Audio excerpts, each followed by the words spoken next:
Good evening, everyone. We're going to get started. You can please have a seat.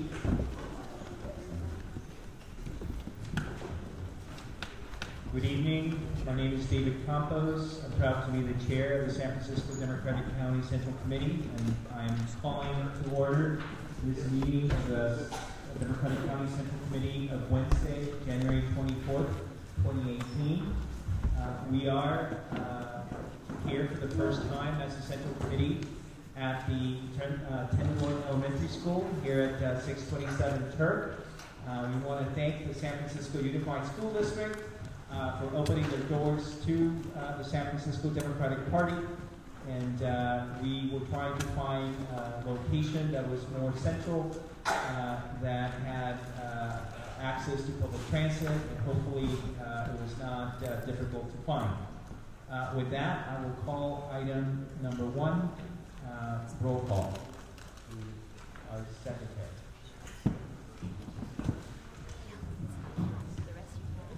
All right, roll call. Member Alexander. Present by proxy. Member Alioto. Here. Member Baraka. Member Baraka. Member Bree. Member Bree. Member Campos. Member Cohen. Cohen. Member De Jesus. Member Dufty. Member Dufty. Member Farrell. Member Farrell. Member Fewer. Oh, here by proxy. Right. Member Galata. Present. Member Roth. Present. Member Gupta. Present. Member Afshay, I'm present. Member Tom Shea. Member Tom Shea. Member Jung. Member Kim. Member Kim. Member Lacroix. Member Lowe. Member Mandelman.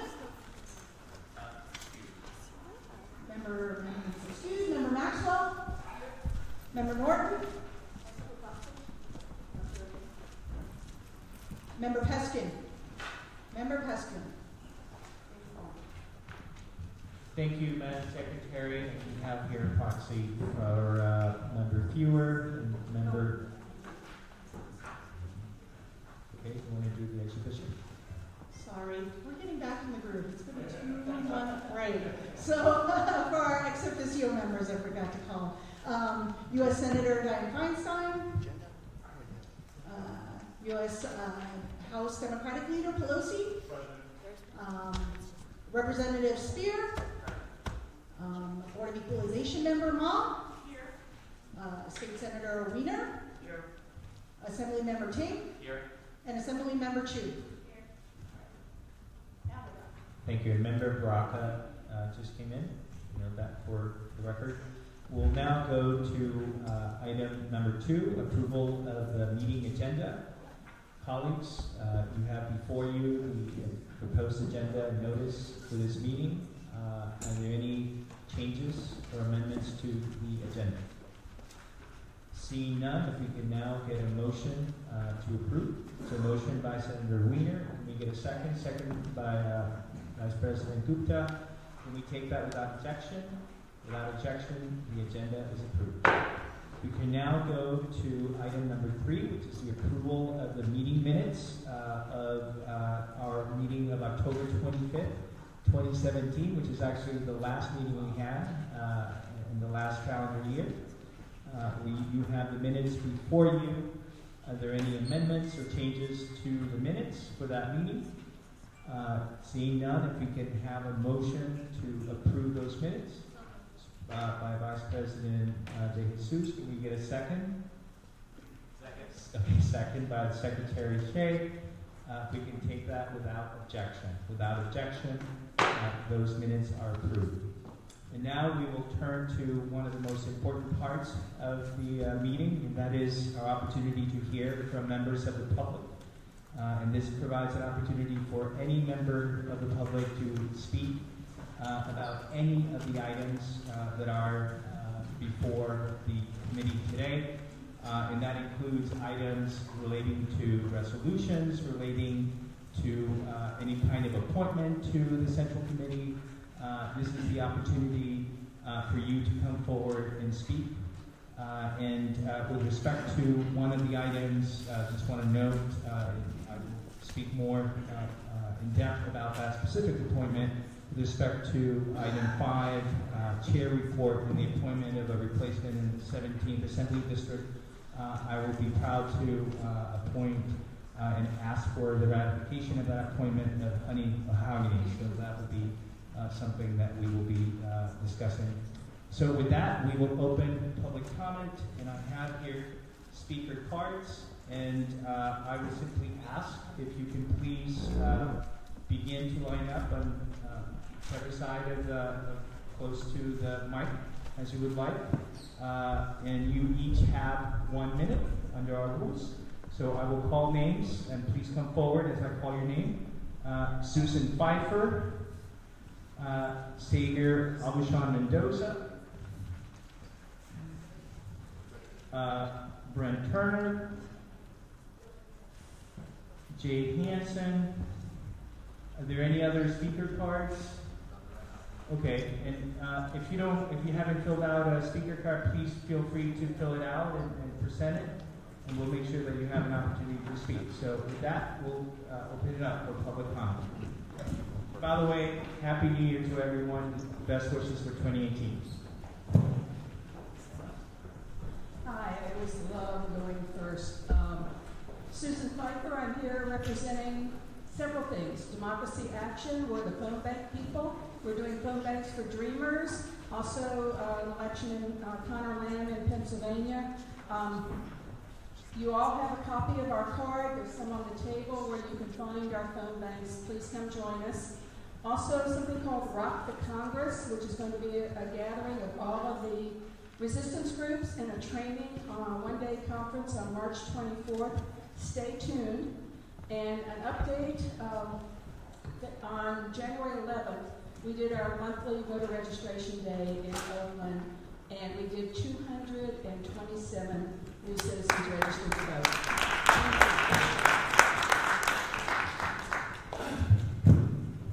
Thank you very much. Next speaker. Any other people that I call, please feel free to come forward.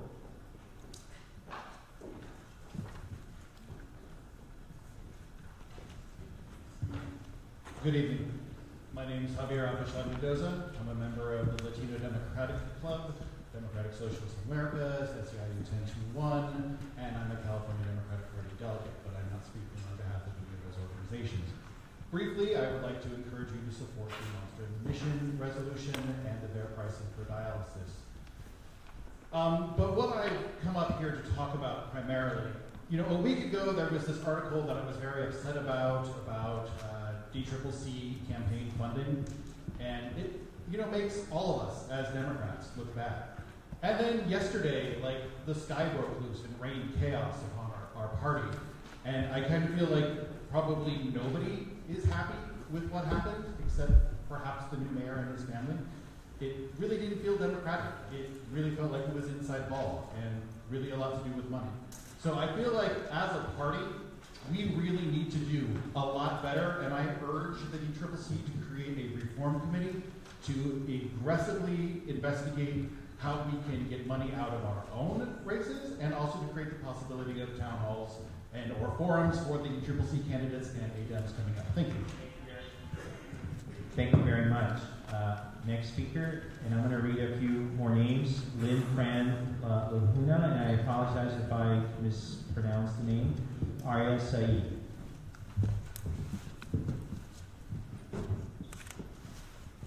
Hello, board members. My name is Brent Turner. I'm going to read a statement. We continue to see the damage inflicted on our country and citizens by our failure to utilize properly secure voting systems. As many of you know, San Francisco is on the forefront of the battle for public election systems. The late Mayor Lee and the entire Board of Supervisors previous has pushed the Department of Elections toward open source voting, and we are waiting for the Phase 1 report. As mentioned in a recent New York Times article by intelligence community notables, intellectual property software vendors, including Microsoft, continue to attempt to delay national and local efforts toward the secure public voting software systems.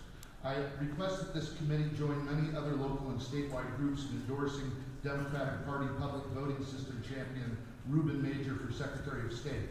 The current Secretary of State is not prone to rehabilitation, and the hour is late. I hope you will join the election system reformists and continue to push for San Francisco to lead the state and country toward proper open source paper ballot systems. Thank you. Thank you very much. I have a few more names. Maria Viles, Marilyn Duran, Dairo Romero, Maria Zamudio, Susan March, Shiraz Bakhta, Andy Blue.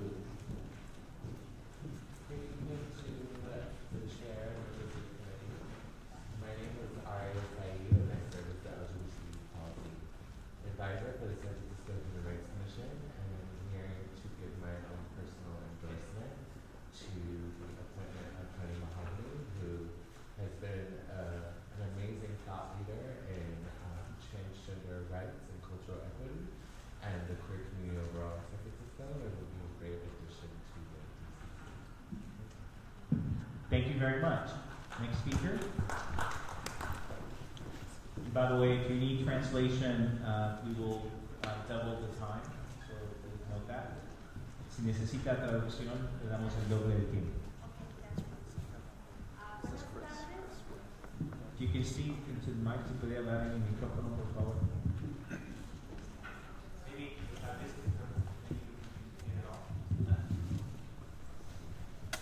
Buenas tardes. Mi nombre es María Ángeles y soy miembro de la coalición Plaza 16. Una coalición de más de 100 organizaciones religiosas, laborales, de comerciantes y de la comunidad en general. Plaza 16 fomenta el poder de las comunidades más inmediatamente afectadas por el desplazamiento que viene ocurriendo en la misión. Luchamos por un desarrollo controlado por la misma comunidad que estimule la participación democrática y exigimos la construcción de una vivienda 100% accesible en la esquina de la 16 y Mission. Hoy estamos aquí para expresar nuestras inquietudes sobre este proyecto por aprobar, conocido como el monstruo de la misión, incluyendo las conexiones entre el desarrollador y Donald Trump, y también para hablarles sobre nuestro proyecto alternativo creado por la misma comunidad, conocido como la Maravilla en la 16. Hello, my name is Maria Avila. I am with the Plaza 16 Coalition, which consists of over 100 community, labor, faith-based, merchant, and environmental organizations from across San Francisco. Plaza 16 builds the power of frontline communities most impacted by the gentrification crisis in the Mission District of San Francisco. We are fighting for development that nurtures popular democracy and is community controlled. We demand 100% affordable housing at 1979 Mission Street. Today we are here to share with you our concerns about the still unapproved project known as the Monster in the Mission, including connections between the developer and Donald Trump, and our community developed alternative, the Marvel in the Mission. We ask for your support on the resolution to further the principles of democracy, equity, and fairness. Build the Marvel, not the monster. Thank you. Thank you. Gracias. I have a few more names. Susan Steve Tot, Tommy Abicoli Mecca, and Tony Robles. Hello, my name is Marilyn Duran, and I'm with the Plaza 16 Coalition. Our commitment to community needs at 16th Street Plaza does not cease at defeating the monster. That is why over the period of 9 months, we held community meetings and input sessions to truly get at what community members wanted in their neighborhood. And it was overwhelmingly clear that they wanted 100% affordable housing with support services on the ground floor. This truly democratic process on the foundations of grassroots organizing led us to create the Marvel on Mission, an alternative proposal fully envisioned and designed by communities most impacted by the gentrification crisis. Here, we have a building that students at Marshall Elementary School can genuinely imagine themselves living in, as opposed to a monster literally blocking out the sun and filled with luxury they will never attain. Build the Marvel, not the monster. Thank you. Thank you. If I may, after the speaker, I do want to note two things. One, Member Peskin is here by proxy, and then we have a couple of dialysis members here as well by proxy. We have he's here. Okay. We have a couple of dialysis patients that are here to speak on an item, and given the ailments, I would ask if it's okay with everyone else if we can let them speak first, so that they can leave.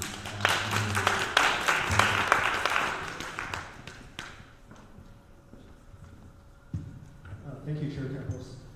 Hello, my name is Alan Wong. I'm responsible for the Community and Political Affairs for SEIU United Healthcare Workers. And today we have here Ida, a dialysis patient, and Paula, who is her guardian.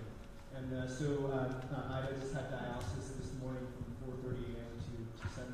It's part of her regular procedure, so we're very thankful that we can get some extra time to talk.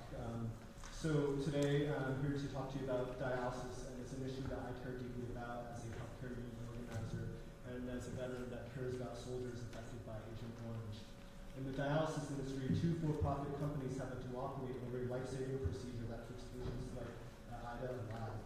The dialysis industry is largely unregulated, while hospitals and monopolies such as utilities are. They're an outlier in healthcare that is raising costs for everyone. These for-profit companies are using their market share to overcharge patients and maximize profits. They have an incentive to spend as little money as they can on patient care and want to change the incentive so that in order for these corporations to profit, they have an incentive to care for patients like Ida. So Ida is here to share her story along with her guardian, Paula. Thank you, Ida. If you can put your mic up so we can hear you. Thank you. My name is Ida Canal. I've been on dialysis since 2014. And I have lived alone since 2014. And I take dialysis because I don't feel well. I get up every morning at 4:30 at 6 o'clock.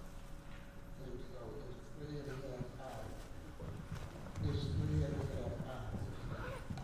And then again,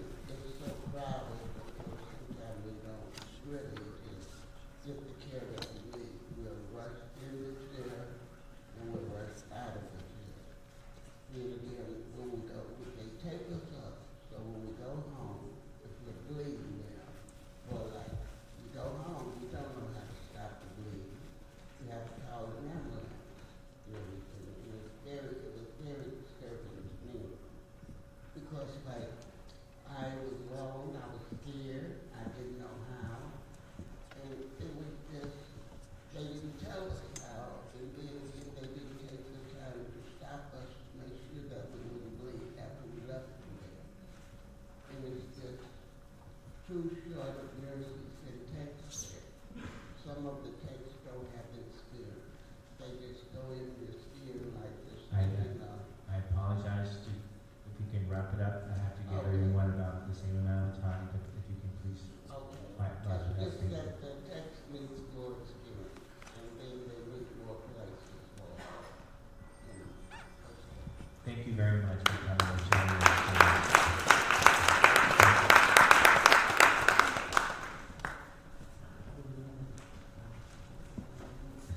Policy, learning, and community. You would surmise that patients with such fragile health status will be challenged and targeted by certain facilities or the network of industries in which they represent.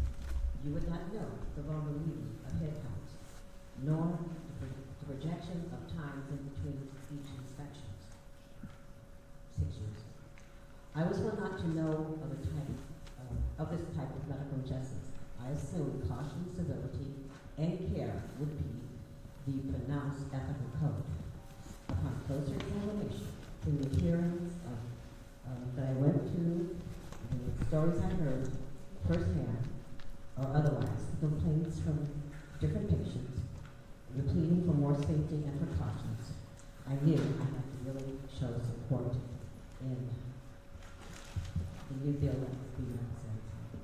And we just recently heard that Assemblywoman Nancy Pelosi would be examining this and aligning it with perhaps Medicare. Thank you very much. And again, thank you to the speakers for accommodating our two speakers.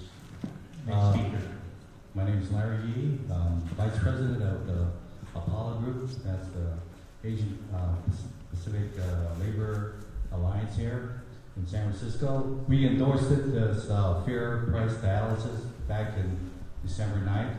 We hope everybody here do the same and support this. It's a fair thing, it's transparent for the people that are in limited income and to keep corporation in check. Because they're running away with this. It's 3 times more than what the people can afford. So we ask that you support this. Thank you very much. Thank you. I have a few more speaker cards. Gary Gregerson, Ryan Knutson, and Miss Billy Cooper.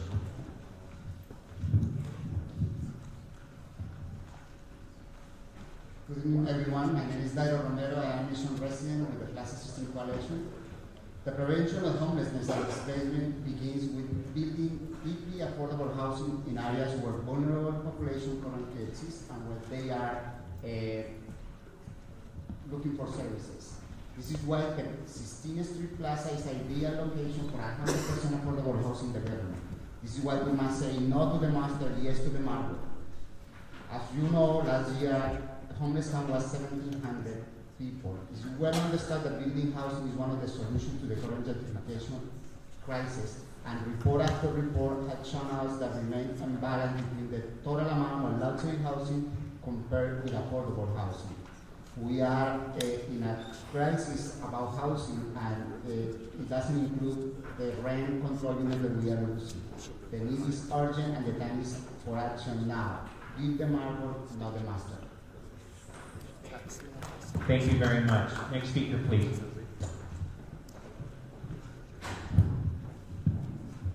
Good evening. My name is Maya Zamudio. I'm with the Class 16 Coalition. Ever since the election of 45, local leaders have made it clear we do not tolerate hate, nor the people who associate themselves with it.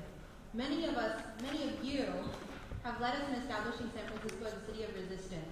And today you have another opportunity to reiterate our stance. Maximus Real Estate Partners has aligned itself with the wrong side of history. The head of the organization, Robert Rossania, is directly affiliated with an organization that lobbied for the recently passed federal tax overhaul. In addition, they have brought on San Francisco's top Trump donor to join their team on this project. With the San Francisco Democratic Party at the forefront of the resistance against xenophobia, racism, sexism, and discrimination, a development led by Trump supporters and Trump policies in the heart of a Latinx, immigrant, and working class community strikes at yet another reason this project as a whole is wrong for the mission and for the city of San Francisco.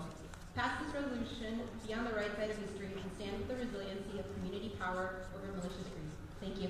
Thank you very much. A few more names, Joseph Atkins, Jay Chang, and Andrew Sun.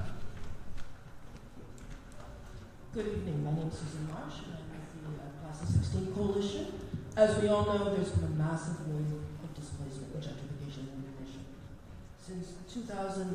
Since the year 2000, there's been almost a 2-for-1 replacement of working class people by higher earners. Over the last 10 years, the neighborhood has experienced consistently the highest rate of evictions in the city. Of the remaining families, 60% are rent-burdened. One horrendous outcome of this is that since the year 2000, the mission has lost over 8,000 Latinx people, thus eroding the Latinx community and the unique cultural character of the neighborhood. Please pass this resolution. Build the marvel, not the monster. Thank you. Thank you. Just to remind our speakers, we have to our left and to your right a card from our executive director to give you a sense of where you are with your time. We're trying to make sure that we give everyone the same opportunity to speak. Next speaker, please. Hi, my name is Chirag Gupta. I am with the Plaza 16 Coalition. SROs are often seen as the housing of last resort for many low-income populations, seniors, and immigrant families in the mission specifically. Once this housing is lost, many of these people end up on the street. One of the chief displacement effects this yet unapproved project has caused has been the SRO housing stock in the immediate vicinity of 16th and Mission. The Grand Southern Hotel is one example of this. It is located on the same block the monster plans to be, and upon its approval and upon its proposal, the SRO was put up for sale. One of the selling points for this mostly immigrant family SRO building was the upcoming Maximus development. Tenants in the building have reported owner neglect of building conditions and increased harassment, something we've seen at many SROs nearby.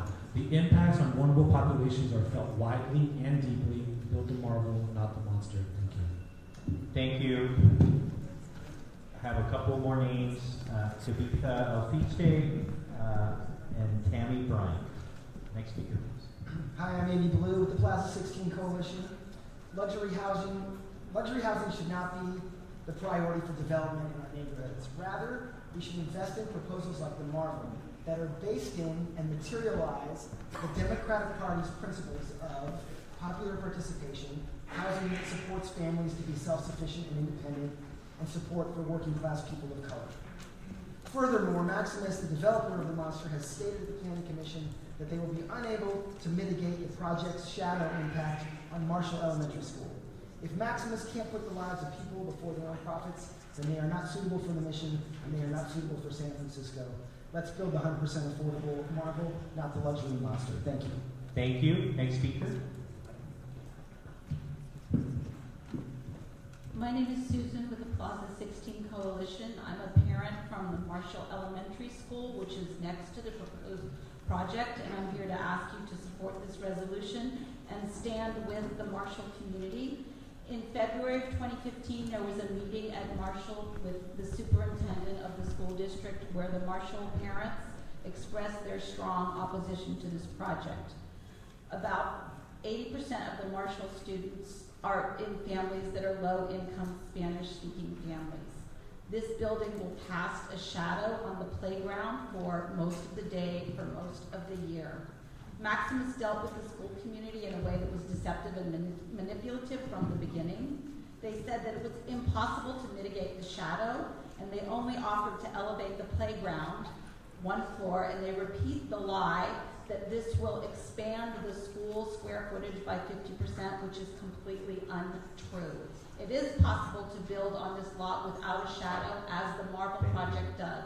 Please stand with these vulnerable families and children. Thank you. I have a few more names. Marion Pellegrini, Michael I. Hi, Tommy Abacoli from the Housing Rights Committee. HRC knows well what happens when you put market rate condos in a working class or poor neighborhood. You get the very things we fight every day of the week: evictions, higher rents, and gentrification. Right after the monster admission was announced, a group of tenants living across the street from that location were told by their landlord that they would have to leave because his property was going to be worth a lot more when that project went up. That wasn't the only example we had. We have had a lot of tenants coming in over the years since then saying the same thing. Their landlords are saying the same thing. You're going to have to leave when the condos go up. We have no doubt that this project will push out the poor and working class people in this neighborhood who have nowhere else to go. Nowhere else to go. Thousands have been displaced from the mission already. Don't add to that number. Please, no to the monster, no to displacement, no to evictions, and yes to affordable housing in the marble! Thank you. A few more names. Jordan Davis, Andy Russell. Hi, my name is Tony Robles. I'm with Senior and Disability Action. We have way too many monsters in San Francisco. I work for an organization that advocates for seniors and disabled people. This community lives in fear. We know what eviction and displacement does. There are many, many seniors and disabled or disabled seniors that are homeless that were once housed. And when you look at the numbers, people who make less than 30% AMI, many of the people that we serve, that they have decreased dramatically in the working class mission district, and the number of people making more than 200% of the area median income has increased by 107%. That can be a death sentence to seniors and people with disabilities, poor and working class people. We can't be short-sighted. We have to think of everyone. Thank you very much. Thank you. A couple more names, Cookie Bivens and Christine Randolph. Michael Lyon, Senior Disability Action. So I got off at the BART station at 16th Street and started looking at my phone and walking a little more. And suddenly I looked up, where the hell am I? I had no idea where I was. I've lived in San Francisco 40 years. I looked around me. I couldn't recognize a single thing. I panicked. And it turned out I was on the corner of Valencia and 16th Street, walking toward 17th Street. It had so much changed that I had no idea where I was. It was like a nightmare. And this is the kind of nightmare which is going to be happening again and again and again. You must stop the monster on the mission. Thank you. Next speaker. Good evening. My name is Miss Billy Cooper, and I'm proudly here to endorse my dear friend, Honey Mahogany, for San Francisco Democratic Committee. And I just want to say she's been my friend for a couple years, and she's a fabulous, not only a fabulous person, but a world-class entertainer, and she's all-around humanitarian, and she donates her time and her energy to our Compton's cafeteria community. And I'm a community member of over 35 years, and I know exactly what I'm talking about. Thank you very much, Mr. Cooper. Next speaker, please. Hello, everybody. My name is Brian Newsom. I'm a lawyer. I work with La Raza Centro Legal. It's a nonprofit legal services organization in the Mission District, and I'm here on behalf of that organization and also Plaza 16. I am here to oppose the monster in the Mission, and I have something to share. I'm an attorney. I work with disabled and elderly folks. I get a grant from the city of San Francisco to work with them. I do eviction defense. I have only been working in this community for the last year and a half. I've only been an attorney for the last year and a half. And during that last year and a half, I have had at least 10 different disabled and elderly clients evicted on the streets, evicted, nowhere to go, either no family, no housing, no affordable housing, so they've been pushed to the East Bay. This is a serious issue. This is something that we need to take care of, and it needs to be part of a broad, comprehensive anti-poverty agenda that this committee has the power to start. Thank you very much. Thank you very much. Next speaker, please. Hi, my name is Gary Gregerson. I'm the president of the Redstone Labor Temple Association. The Redstone Labor Temple is at 16th and Cap Street. It's a historic landmark. For the first 50 years, it was the site of the Labor Council and most of the labor unions in the city. For the last 50 years, we've been a community center. We serve so many people in the community. So many people walk through our doors every day, including folks at the ELA Project for Trans Latinos. We have the Living Wage Coalition. We have the American Indian Film Institute. And we have the Lab, which is probably one of the biggest experimental spaces, probably the only one left in the city for experimental performance and music. And so we oppose the Monster and the Mission because the market forces are threatening us as we speak. And if the Monster and the Mission gets built, our communities will be affected, our building will be affected. We have over 100 artists who use the building. And look at all the artists and nonprofits that have lost their spaces in the last 10, 15 years. None have been able to come back. Thank you very much. Next speaker, please.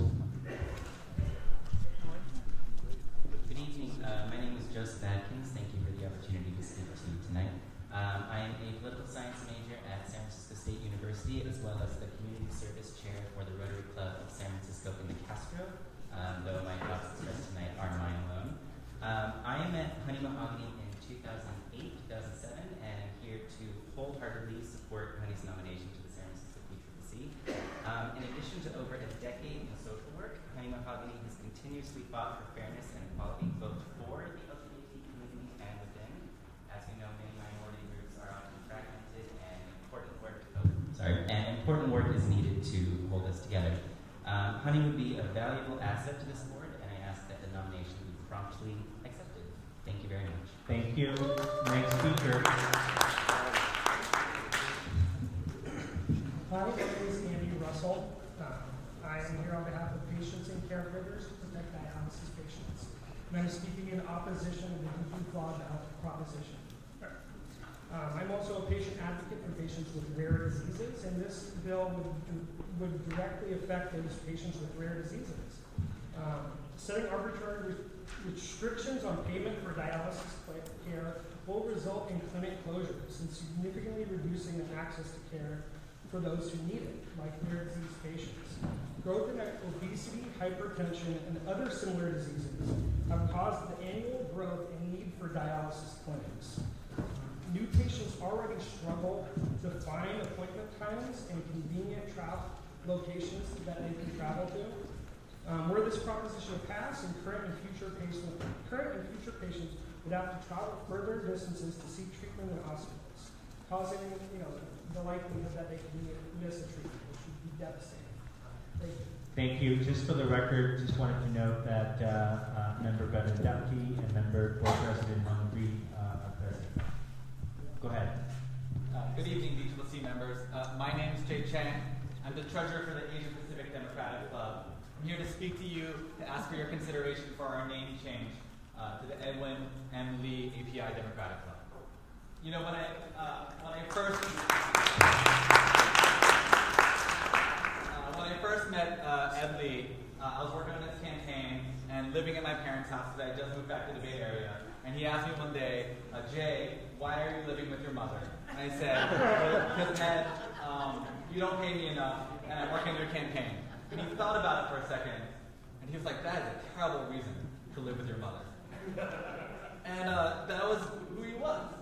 And long before he was a member of Room 200, he was a member of the Asian Pacific Democratic Club. He's been our membership rolls for many years, and we've always been proud about that. Every member of our board has worked with Ed, or worked alongside Ed, whether it was working on his first campaign, or volunteering with him on a stadium campaign, or serving with him in City Hall. And I think it speaks to his dedication to mentoring young API leaders, and his dedication to the community. Sorry, we hope to carry on his legacy through our mission and through our name change, to mentor young Asian American and Pacific Islander leaders, to engage the API community in civic engagement, but most importantly, to work in his spirit. I think his spirit was a spirit of serving in dignity and decency and in kindness. and we hope to do the same. Thank you. Later on, we will be asking you to adjourn the meeting in the memory of the late Mayor Lee. Go ahead, sir. My name is Andrew Stein. I've been a long-time resident of San Francisco. Thank you for your service to the community. I'm here to speak on behalf of and in favor of changing the name of the Asian Pacific American Democratic Club to the Edmund M. Lee. It's only been over 30 days since his untimely passing.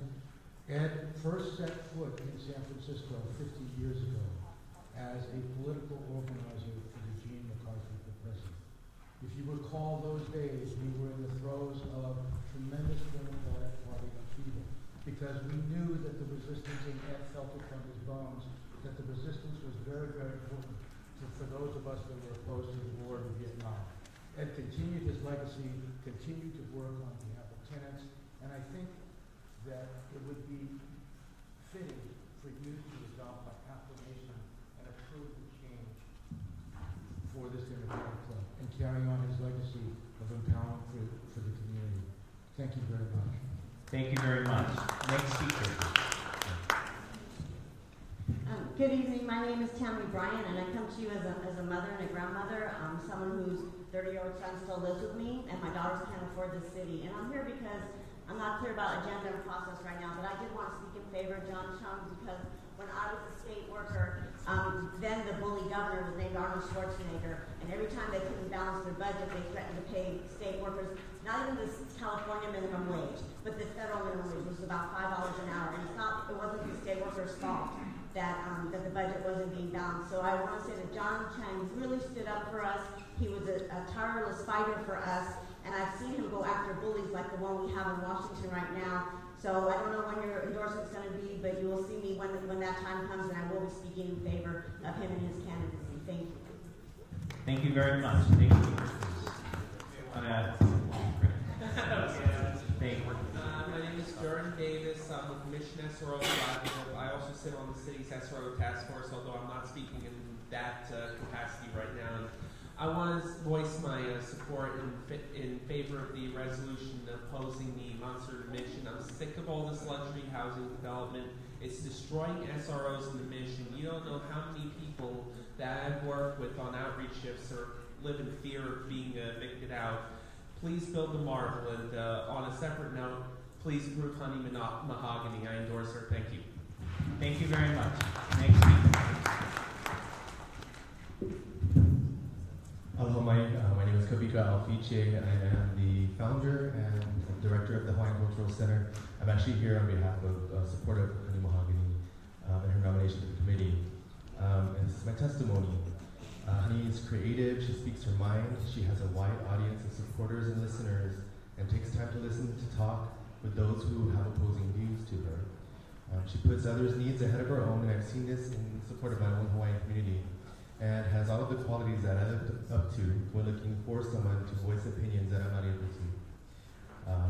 She has a huge grasp on what needs to happen for our people, for our community, and the tenacity to accomplish the important goals. I thank you, San Francisco, DCCC, for your nomination of someone who I'm proud to call friend. Honey Mahogany will be a valuable asset and advocate for us all. Thank you for your time. Thank you very much. Hello. My name is Marian Pellegrini. I'm a nurse living and working in San Francisco. I'm representing myself. I am here to show my support for Honey Mahogany's nomination for a seat on the committee. Honey has many qualities that I would look for in a leader. Organizational diplomacy, and just working, I've witnessed firsthand, Honey working tirelessly for the Compton Cultural District and advocating for members of the transgender community. I couldn't sing higher praises. Thank you very much. Next speaker, please.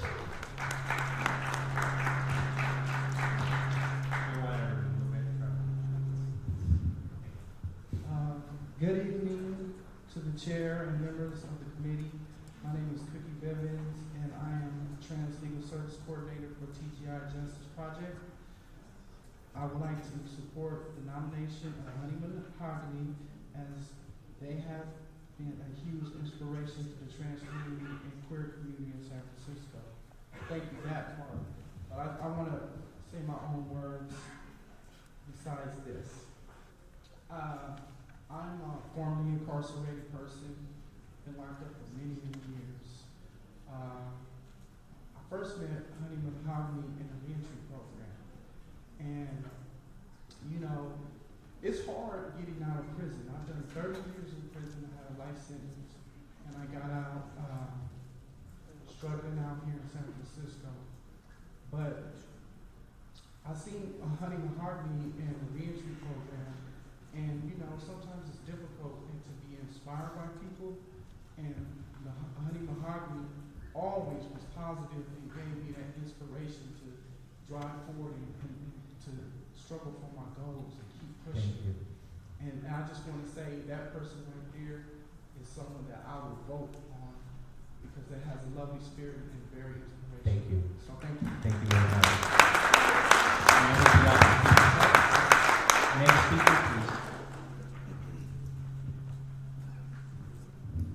Hi, my name is Christine Randolph, and I'm the club secretary for the FDR Democratic Club of San Francisco. We represent seniors and people with disabilities. I wanted to invite the committee members and also the public where we are having an event on January 29th on Monday from 6 to 8 p.m. on disaster preparedness for seniors and people with disabilities. It's really timely with all the earthquakes and other natural disasters going on across California. We will have a representative from the Governor's Office of Emergency Management, Vance Taylor, and we will also be screening the film Right to be Rescued, and location is the Lighthouse for the Blind on 1155 Market Street, and we hope to see everyone there. Thank you so much. Thank you very much. Next speaker, please. Good evening. My name is Jay Hansen. I'm working on a campaign to oppose the dialysis measure. I urge you to read the ballot measure. It is very poorly drafted and it will not do what it claims to do, which is lower costs for the patients that came and spoke here earlier. It only applies to private insurance companies, and only private insurance companies get the rebate, not the public. And only 10% of patients get their dialysis through private insurance companies. 90% use public money. So this measure will do nothing for the folks who spoke earlier. The goal of the ballot measure is to cause disruption in the dialysis industry. We understand that. That's fine. I'm a Democrat. I believe in organizing, but doing it through a ballot measure that's going to hurt dialysis patients is not the right way to go about this business.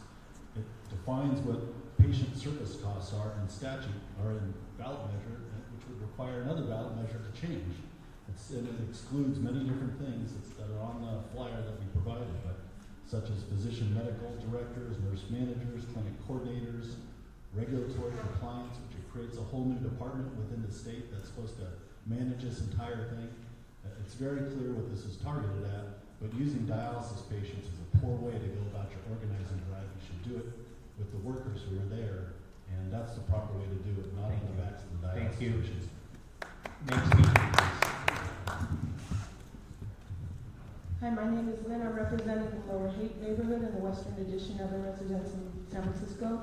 The Department of Health and other governing departments clearly bypass federal law concerning sales of cannabis in San Francisco, but the Department of Health uses federal law out of context to proceed against public opposition to approve the encroachment of ultra-high frequency antennas in our residential neighborhoods.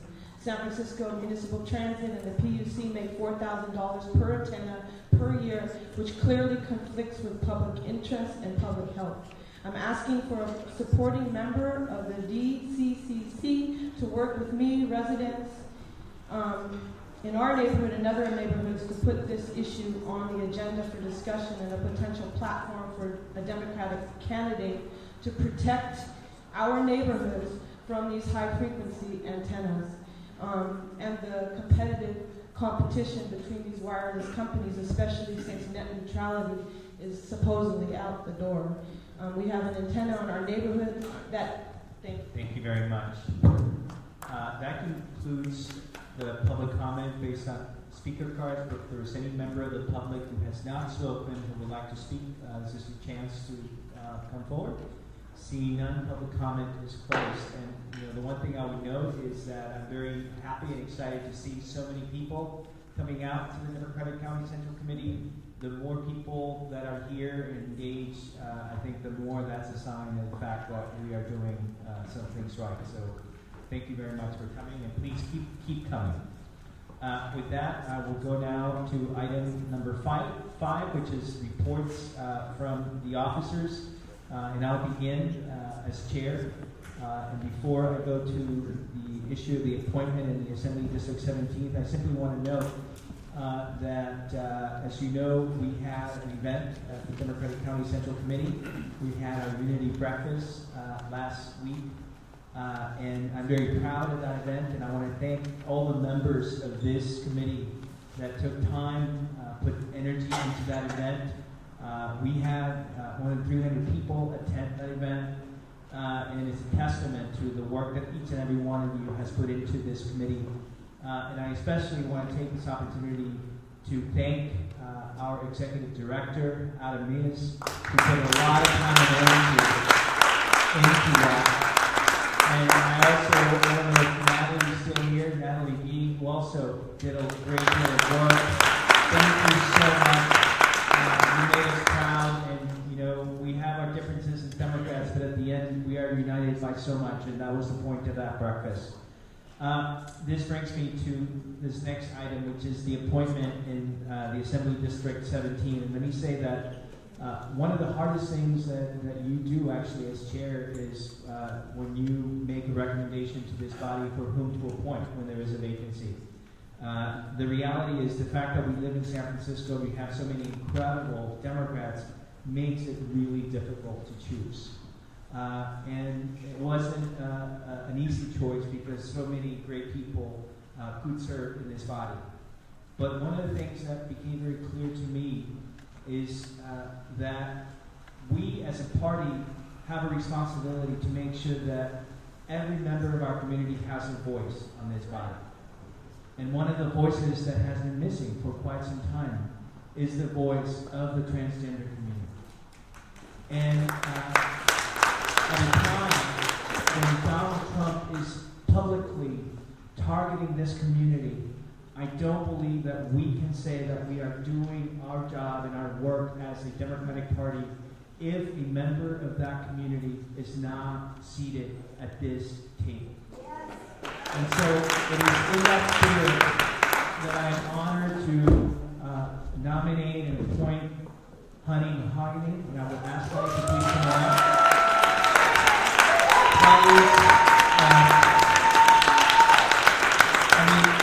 There is so much to be said about Honey, and you actually saw her perhaps for the first time, some of us, in action at the breakfast. She was one of the Democrats that we feature in our campaign.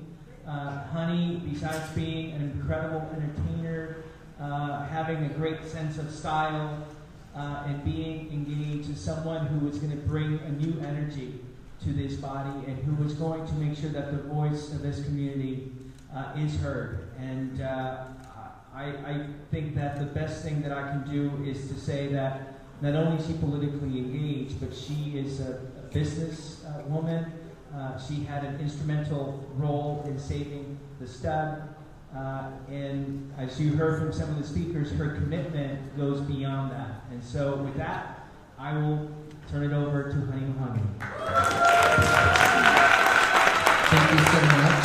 Thank you, Chairman Campos, and to the committee. I am honored to be here and to be nominated. I am a native San Franciscan. I am I am also a small business owner here in San Francisco, and I am a community organizer. Most recently, I had the pleasure of standing in support with many members of the trans community, some of which are here today, in establishing the Compton's Transgender Cultural District. And I currently serve as the district manager. I really believe that the Democratic Party stands with diversity and for diversity. I grew up understanding the Democratic Party to be the party of the people, and I am extremely proud to be nominated to this position among such a diverse board to add the transgender voice to this committee.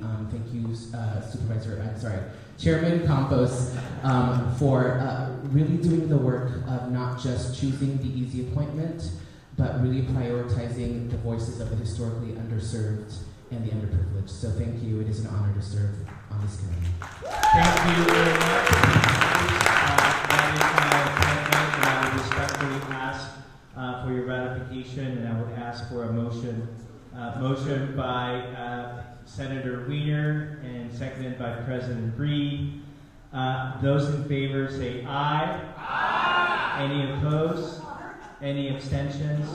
It's unanimous. So, if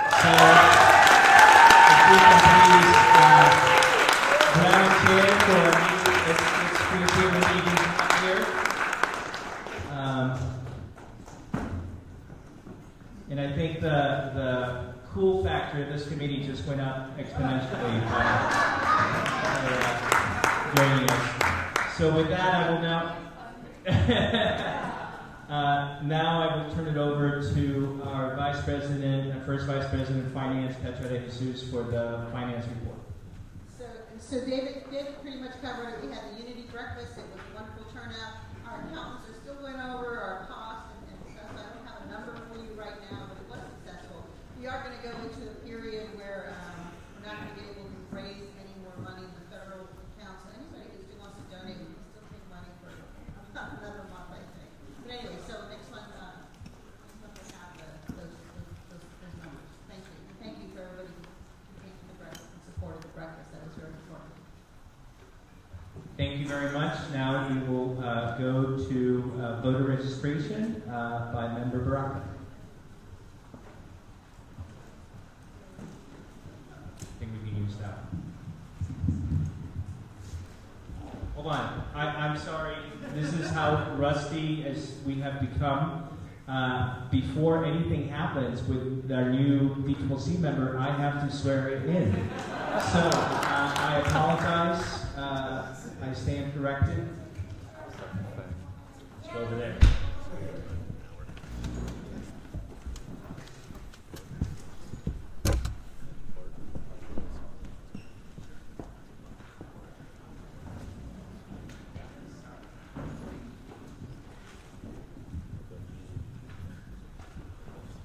Please bear with me. I just, right before this, had a spot on the Tucker Carlson show, so I'm still trying to recover from that experience.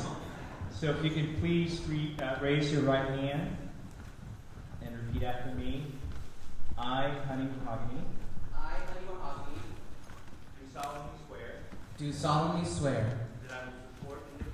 That I will support and defend. The Constitution of the United States. And the Constitution of the State of California. Against all enemies. Foreign and domestic. That I will bear true faith. And allegiance. To the Constitution of the United States. And the Constitution of the State of California. That I take this obligation freely. Without any mental reservation or purpose of evasion. And that I will well and faithfully. And that I will well and faithfully. Discharge the duties. Upon which I am about to enter. And during such time. As I hold the office. Of a member. Of the San Francisco Democratic County Central Committee. Congratulations.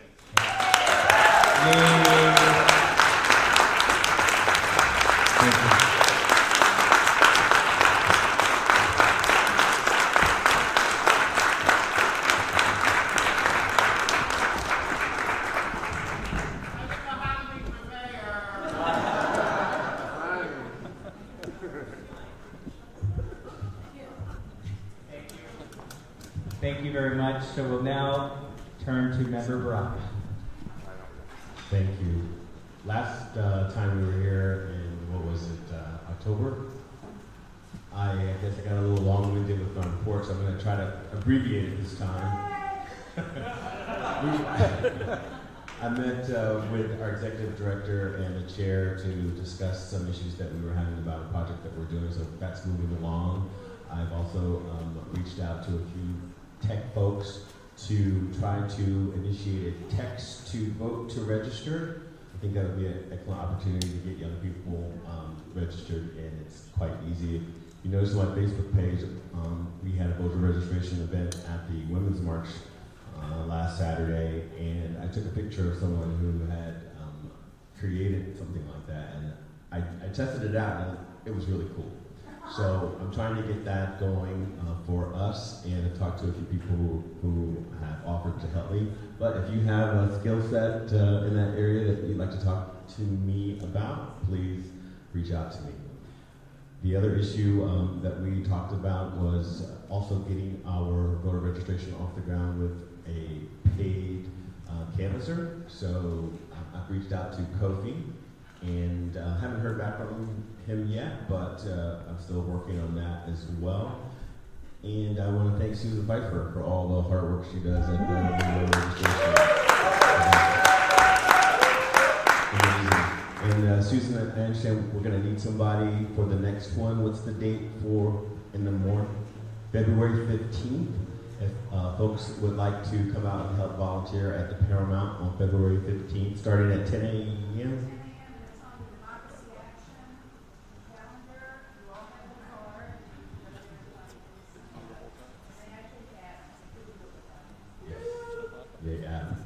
The other thing that I wanted to mention is I'd like us to get in the habit of every event that we have to go ahead and have some type of voter registration presence at our events. And I had a great time at the Women's March. I want to thank Katie Birnbaum and her friends for helping us collect almost 40 voter registrations at the Women's March.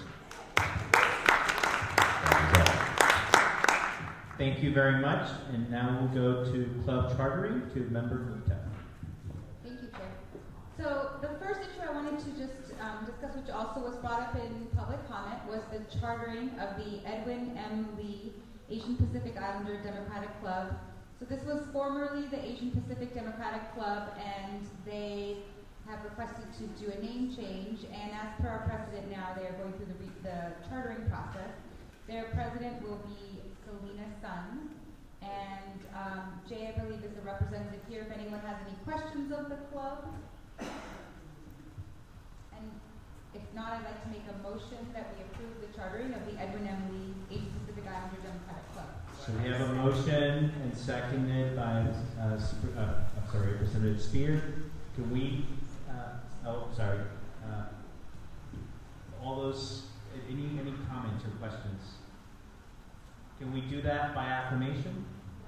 By acclamation, without objection. Congratulations and thank you. Member Luca. The next item that I want to talk about was our summer internship. So our students are preparing for their summer plan. So we have started, our internship committee has met, and we will be looking for 4 college and 2 high school interns again for about 10 to 15 hours a week.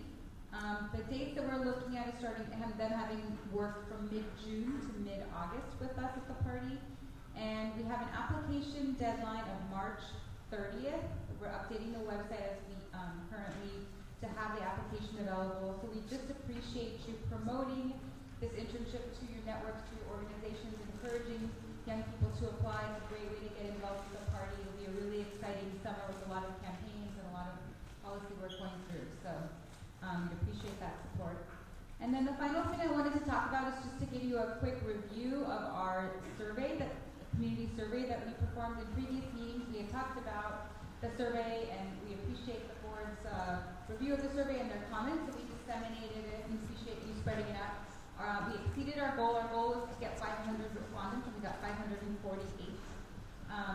Some highlights from our results were that 90% of the respondents are registered to vote as Democrat in San Francisco.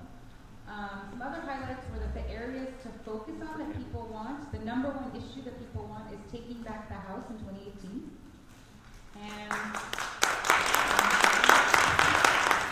the second issue that they want us to focus on was kind of divided among income inequality, housing affordability, so we sort of lumped it into housing affordability. So that's the second most important issue that folks responding to the survey wanted the Democratic Party to focus on.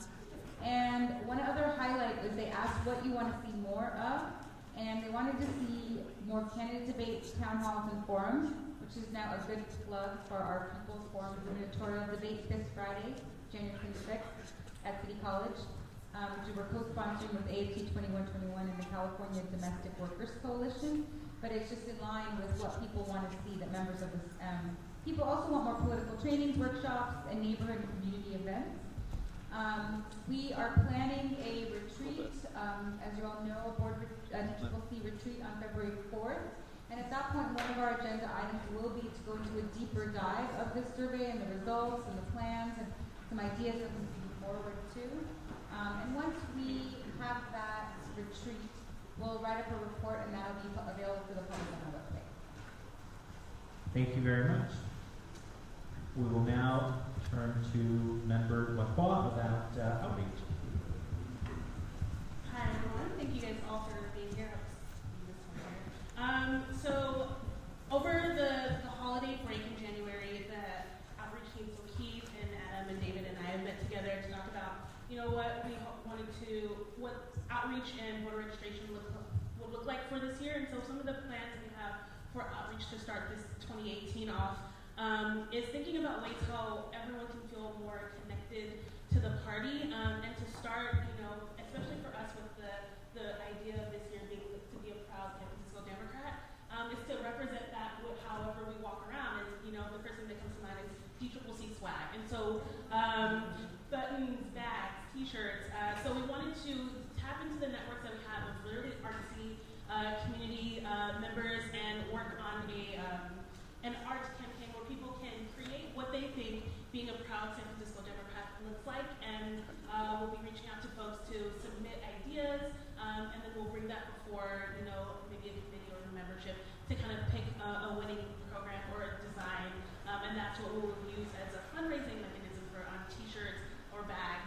And so we'll get more information about that. We're going to launch it soon, but that's just a little tidbit of what we have planned for the top of this year.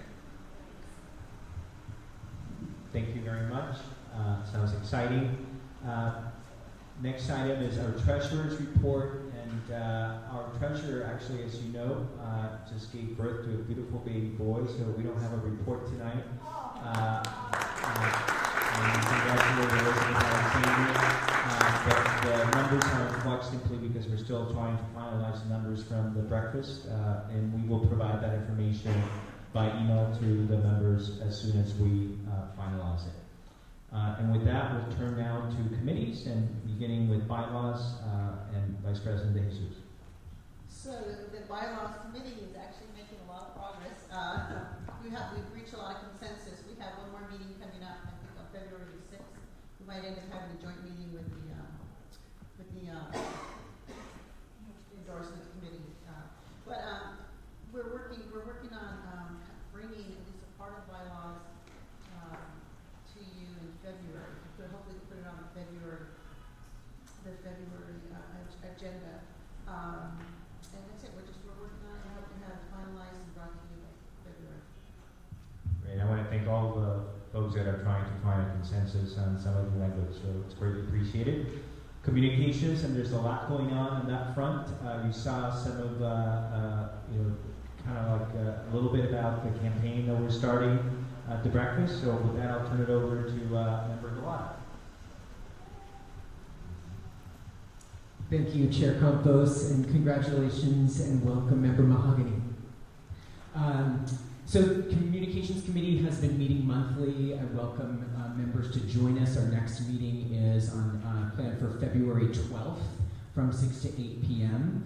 And one of the things that we've been prioritizing is really trying to grow the party's presence on social media. And I just want to acknowledge that we are live streaming tonight's meeting, and thank Natalie for setting it up. And we are really making a commitment to make our meetings as accessible to the public as possible. And as Chair Campos mentioned, as we're trying to grow our visibility, one of the things we're really excited about is this Proud San Francisco Democrat campaign. And many of you saw some of the great visuals of the campaign, the ad campaign featuring real San Francisco Democrats who are working on key issues. that we care about as a party here in San Francisco, and so really wanting to share the work of these Democrats across multiple channels. Right now we're be launching a social media campaign in the next few weeks, really trying to raise more visibility about the work of the party, who we are, and what we stand for. So really excited, and look out for that and the next time you log into Facebook. And then lastly, we are starting, and we launched just a few months ago, a monthly newsletter, because again, we're trying to reach out to our base of Democrats. We have almost 10,000 people on our newsletter listserv. If you aren't on it, you can sign up on our website, sfdemocrats.org. We will be sending out communications monthly through our newsletter. And we'll be including information about our meetings, about other actions and events that the party is organizing or involved with. I also invite members to potentially become columnists in our newsletter. If you'd like to write something to include in the newsletter, I welcome that. We'll also be featuring some of our charter Democratic clubs as well in upcoming newsletters. And that's all. Thank you. Briefly on endorsements, Member Shea. Hi, we've had a number of meetings about endorsement. We actually have an agenda item later on, so I'll speak about it then. Thank you. And now to our executive director, who has been quite busy in the last couple of months. And I apologize that I've been responsible for a lot of that busyness, but there's a lot of work to be done. Yes, I'm sorry, members, that my comments did not make it onto the agenda. There's been a lot going on. I have printed out a draft of what I've been up to in the office. I can send out to all of you. There's one small glitch on here. For the pre-endorsement meeting I mentioned, it was the 27th. It's the 28th. That's Sunday. I'm sorry about that, Henry Kelly. But outside of that, as you all heard, the committees have been busy at work, working on various tasks that I have been providing a lot of my time for, and for going forward with a lot of their agendas on. Peter did mention that the Proud San Francisco Democrat is in full effect.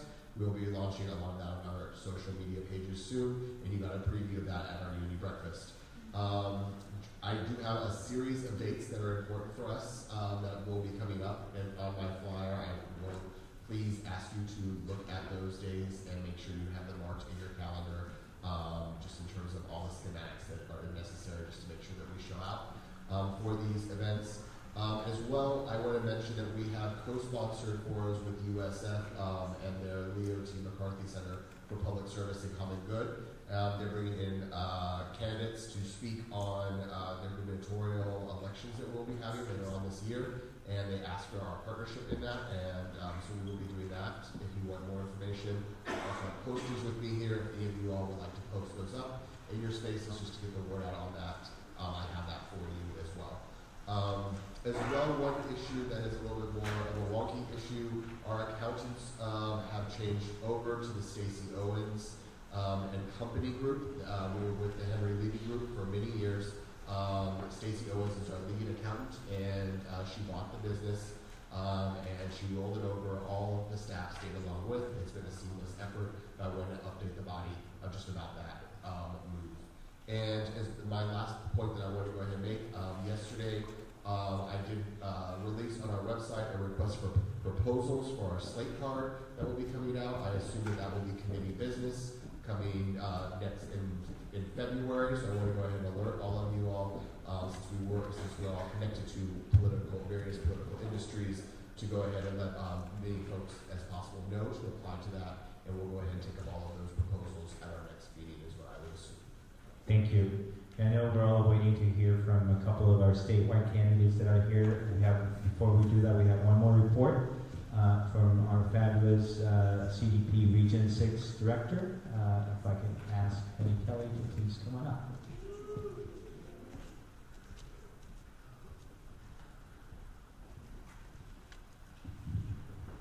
Hi there. Well, you're right. The meeting is at 1:30 on Sunday. It has been very interesting to set up this meeting and have everybody vote. There are a couple of things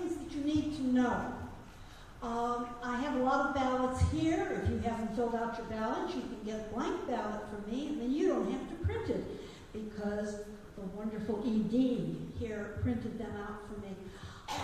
We will be having some people who are seeking office. We're going to have Kevin DeLeon is going to come and speak to us. John Chang is going to come and speak to us. We have a few more people who will be speaking. We will be talking about what is going to go on at the convention. So there'll be a lot of things that we will do at that meeting, and it is a pre-convention, pre-endorsement meeting. And I hope that all of you can come. And if you can't, you can vote by mail. You can put your ballot in here, and I will time stamp it. And that's about all I have to say. And thank you so much for putting this earlier in the meeting for little old ladies like me. Thank you very much, Minnie Kelly, for your great work. Now we'll move on to item 6, which is a presentation from one of our gubernatorial candidates. And I want to note that on Friday of this week, continuing the busy work we're doing, we will have sponsoring a gubernatorial debate. Mr. Chang, I don't know if you want to stand there or if you want to speak over there so that you can face both the audience and the membership. But I am proud to welcome to the San Francisco Democratic Party one of our candidates for governor, John Chang, who was elected in 2015 to be the California State Treasurer. Welcome to San Francisco, and the way the program is structured, consistent with what we did with former State Superintendent of Public Instruction Easton. You have 10 minutes to do a presentation, and then we have 20 minutes question and answer. And for members of the public, in the speaker cards that are on the table, you can write any questions for Mr. Chang. With that, thank you for being here, and welcome back to San Francisco.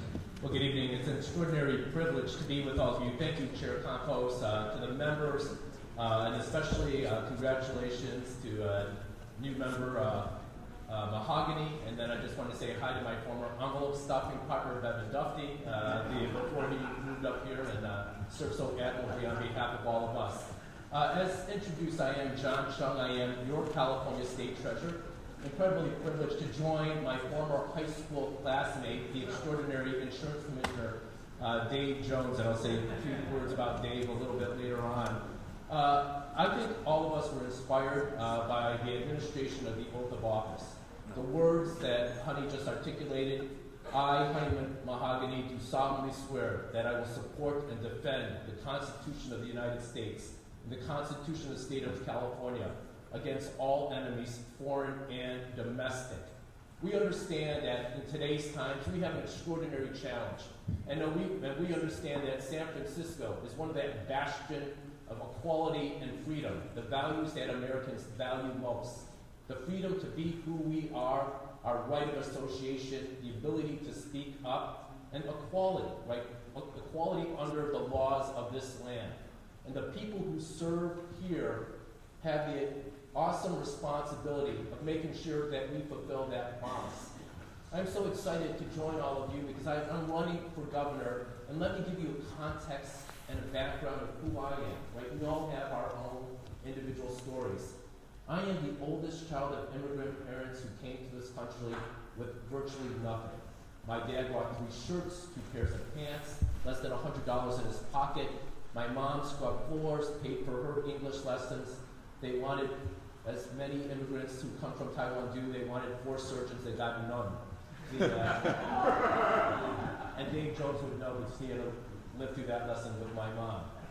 I grew up in a time where, in that community that Dave and I lived in, where we were the first Asian American family, and we faced invidious discrimination, ugly racial epithets spray painted on our garage: go home, gook, jack, and chink. Listen to the ignorance. They couldn't get the insult right. Ugly racial epithets, right? The rocks through the windows, taunts, fights at school. But what was important to me, and especially my mom's lesson, is she said, be patient, just be who we are, we're good people, and the good people will acknowledge that. right? And so my values, my public service is determined by the star of social inclusion, because all of us have fundamental dignity and decency. Everybody ought to be understood that you have value, and we want to enforce those values. And California today needs to be that bastion more than ever when you have that contrary signal emanating from the President of the United States, from the powers of Washington, D.C. And then because our family struggled, we bought a little bit too much house. My dad and mom wanted us to get a great education. That I've always had the privilege of serving in the 3 elected financial offices for the state of California. The Board of Equalization, State Controller, State Treasurer. It's not sexy, it's numbers, but as I try to communicate to people, it's not numbers, it's values. When you're passionate about lifting children from the bottom and getting to the top, you have to invest in them. You have to invest in school site leadership. Today, we listen to so many articulate, passionate residents from this community who are seeking a place that they can call home. To have this fundamental argument about whether people can have a roof and a safe place is not who we are. Right? We're above that. Everybody is entitled to housing. I am so proud to be the state treasurer, and I said nobody pays attention. But since I've been the state treasurer, I've increased the building of new and rehabilitated housing by 83%. We have nearly eliminated the entire backlog of tax credits that we've received from the federal government. And San Francisco has been a huge beneficiary throughout the state. And we have much, much more work to do. And then you live this here, and we have it too much. We live in the wealthiest state, in the wealthiest country in the history of humankind. And yet, when you account for transportation, utility, and housing costs, 1 in every 5 of us lives in poverty. That needs to stop. We need to invest in communities. We need the job creation. We need to make sure that every child gets a world-class education, along with the other things that I've talked about. And so I'm asking all of us to come together. Right? We've got Dan and others here. We know that we have to make sure that we change the House. Right? If it's the number one issue of the people that you poll. But I think the number one issue that we really have to fight about is making sure that we understand that justice, equality, and opportunity are the hallmark of America. And that California, for those who have lost hope, you can still look to the shining state on the hill, which is California. And so I applaud you for your efforts. But as I said, you have monumental responsibilities. We have to come together to make sure that we create the America that people have dreamed for, like my parents, to make sure that California's future is synonymous with the American dream. So with that, thank you for this opportunity, and happy to take any questions that the members or others may have. Thank you very much. Thank you. We haven't received any questions yet from the public, but we will turn it over to our members. So we have Member Maxwell. Yes. And then Member Peskin after that. Yes. Here's the mic. You know, we've talked before, and one of the glaring issues in California is our crime and our criminal justice system. When we talk about money, when we talk about equality, when we talk about people having fairness, you mentioned at some point building more prisons because you could be a military. Are you still thinking that that would be a good thing to do? No, not building. Well, the question I think we talked about a long time ago is the funding that would go into the correction system, right? And so the question I wanted is, how is those monies being used? And so those monies need to make sure that those who are incarcerated today are rehabilitated, right? Because unfortunately the programs that are being offered are too narrow, right?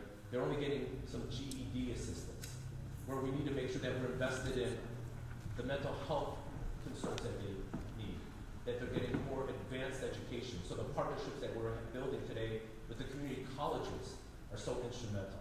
We need to make sure that we have the local community flavor that's tied into it, right? If you're in the Silicon Valley technology, if you're going to go re-enter into that community, if you're in the Central Valley ag tech, or some of the new urban design that's taking place. So I want to make sure that we're investing in life skills, social skills, re-entry skills, right? So we have people who are whole, who can, once again, get to a better place, so that when they go out into a very, very tough world that too often can be unforgiving, they understand that they have strength and that they have support and they can succeed. Thank you, Treasurer Lee Hubner on behalf of Supervisor Preston. You know, we have unprecedented problems around homelessness and affordable housing in this city, in this state. In a few years back, a coalition of affordable housing advocates and environmentalists got together and passed Proposition B, which required that any waterfront development over a certain height would have to go to the voters.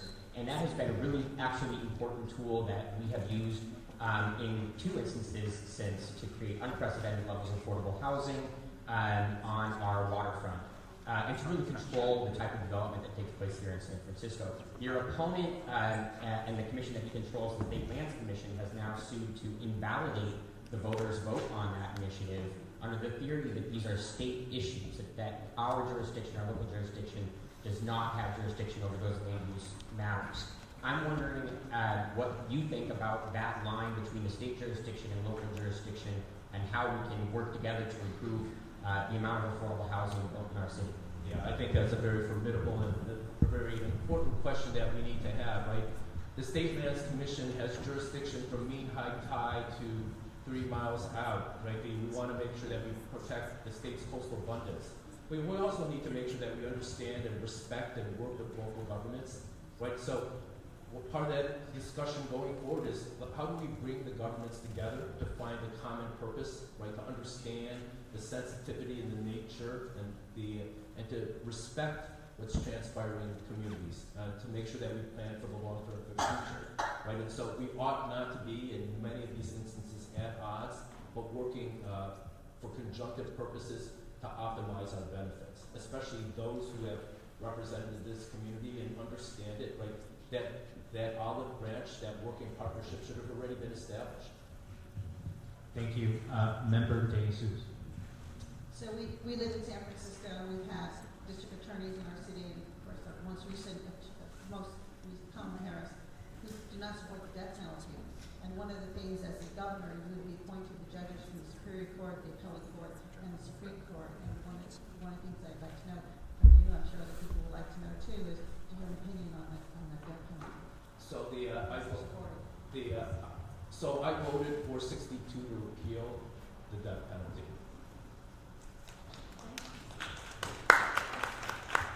Thank you. Member Duffy. John, it's so cool to see you 30 years after stuffing envelopes with you. And I really appreciate it.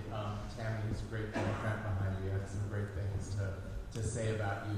And I think one of the important things that you've done as a state elected constitutional officer is lead public employees. And so as governor, I'm wondering, what would you do to foster innovation, transparency, fairness, morale among state employees to feel valued and to do the best that they can for this enormous state? Yeah, I am so proud of the public servants of the state of California and local governments.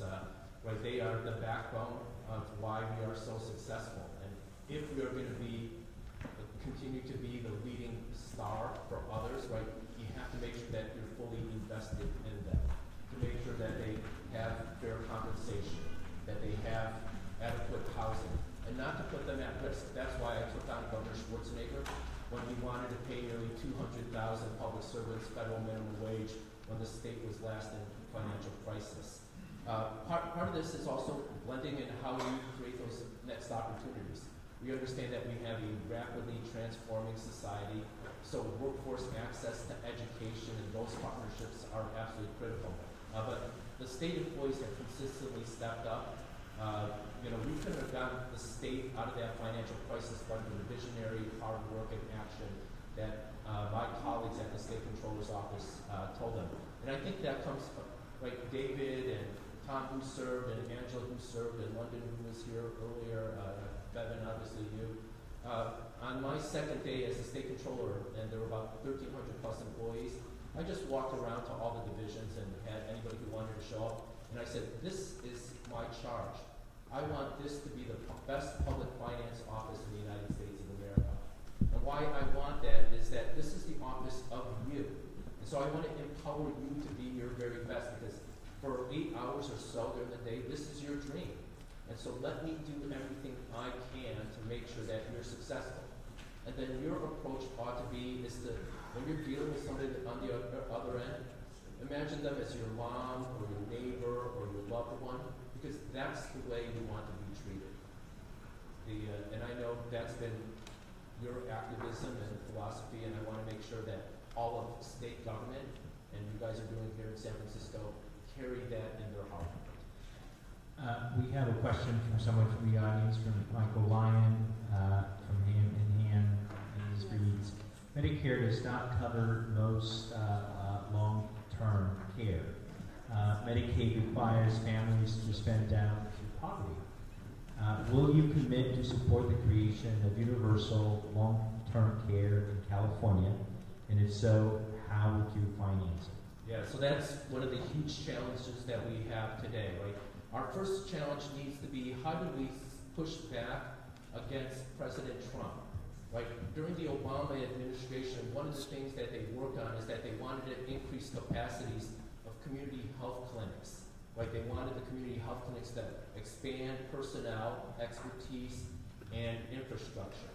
Now, those community health clinics were in financial jeopardy earlier this year with this loss of certainty based on what's happening with the federal government. And so what I did is I chair about a dozen economic development authorities, including the California Health Facilities Financing Authority.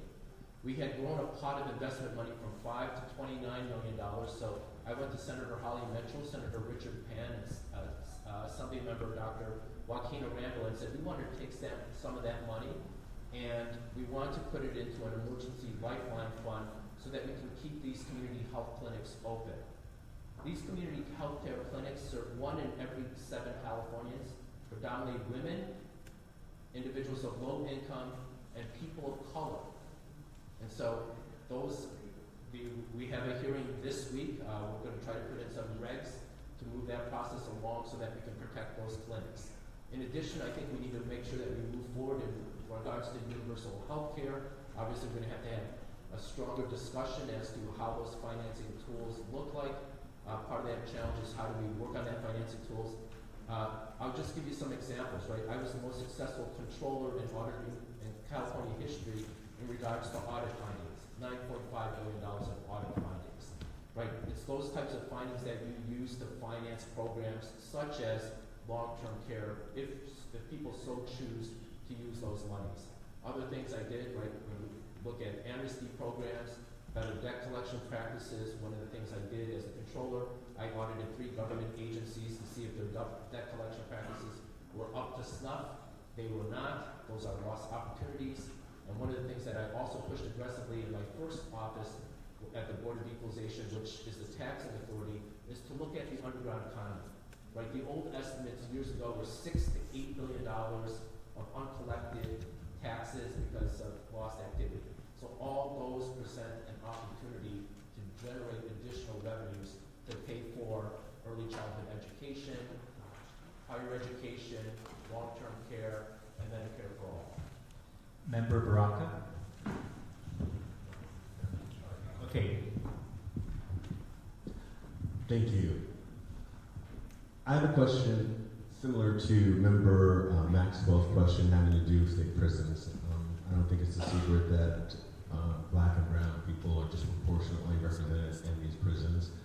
But what comes to mind is a resolution that we did recently for firefighters who fought the North Bay fires.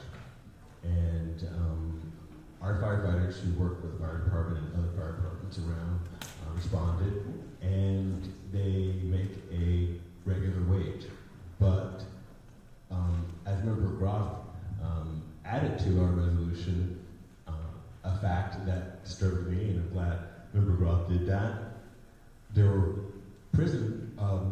members of the prison population that were fighting fires for $1 a day. Do you think that's fair? And what's your idea about private prisons in the state of California? So I am opposed to private prisons. In California, I think we have to review those circumstances. Actually, the members of CAL FIRE are underpaid, right? And those who go in and take on the risk and perform those services, right? I think we need to have a wholesale review. I don't understand all the details as to the training and expertise, but obviously, if we put your life at risk, right, we need to properly account for it and take the strong action that reflects the fact that people are doing those types of activities and make sure that we bring fairness to the system. We have a question from someone from the audience. Prop 13 reform is definitely one critical piece in helping cities and special districts provide vital services like education and transit. What other ways to increase funding to levels that will provide essential services for you? And I would say related to that, where are you in Prop 13? So that other piece, so I have greater clarity. So Prop 13, right, we need to make sure that we take out the abuses. Right, you can't have, right, when they passed Prop 13 in 1978, right, you're supposed to have what triggers reassessment of substantial improvements or transfer of property 50% plus one. We know that people employ very talented accountants and tax lawyers and avoid that reassessment. So we need to make sure that we change that. Was the other question in regards to other ways for funding? So for my education platform, what I wanted to include is giving local governments the ability and dropping the vote threshold to 55%, so that local communities can decide if they want to bring to vote additional forms of taxation to allow investment in education in local communities. So that's a tool that I would add that currently doesn't exist. Thank you. Adam, how are we doing on time? Okay. Another question from the audience, Treasurer Chang, from Eric Silver. I understand the University of California is mulling tuition increases. Do you agree tuition needs to be increased? And how can higher education be made more affordable in the state of California? Yeah, so we need to dedicate a revenue stream to the University of California, Cal State, and community colleges, right?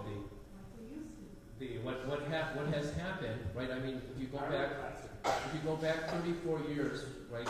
We've increased tuition on community college students 800%, right? One of the things that I try to do, and right, I got it from both sides, is that we as Democrats, what I try to establish that as the controller, is to demonstrate that we're the party that is financially responsible, right? Because we care about public investment. We care about a child getting world-class education. We care deeply about families not breaking their back because they need access to health care.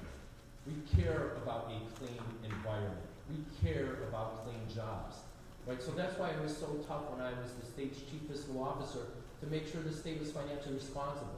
Because it is irresponsible to not pay education $10 billion or to defer the payment of education $10 billion. Right, so I would be tough in making sure that we enforce that so that we have the additional revenues to pay for it. And part of this is when you look at the recession, that last recession, the 10-year period of time around that last recession, because we budgeted improperly, we increased fees and tuition on CSU and UC students by over 113%. Right? We've made higher education inaccessible for too many Californians. So the answer is no. Right? You have to find other ways to raise revenues, but you can't continue to put it on the backs. Right? We're covering a lot of the low income, but the middle class in the state of California is stressed beyond belief. Stressed beyond belief. Right? And when you think about what Washington D.C. just did and try to stick it to us, right? You need somebody with financial expertise to address the really fundamental issues of California. Member Tom Shea and then Member Galat.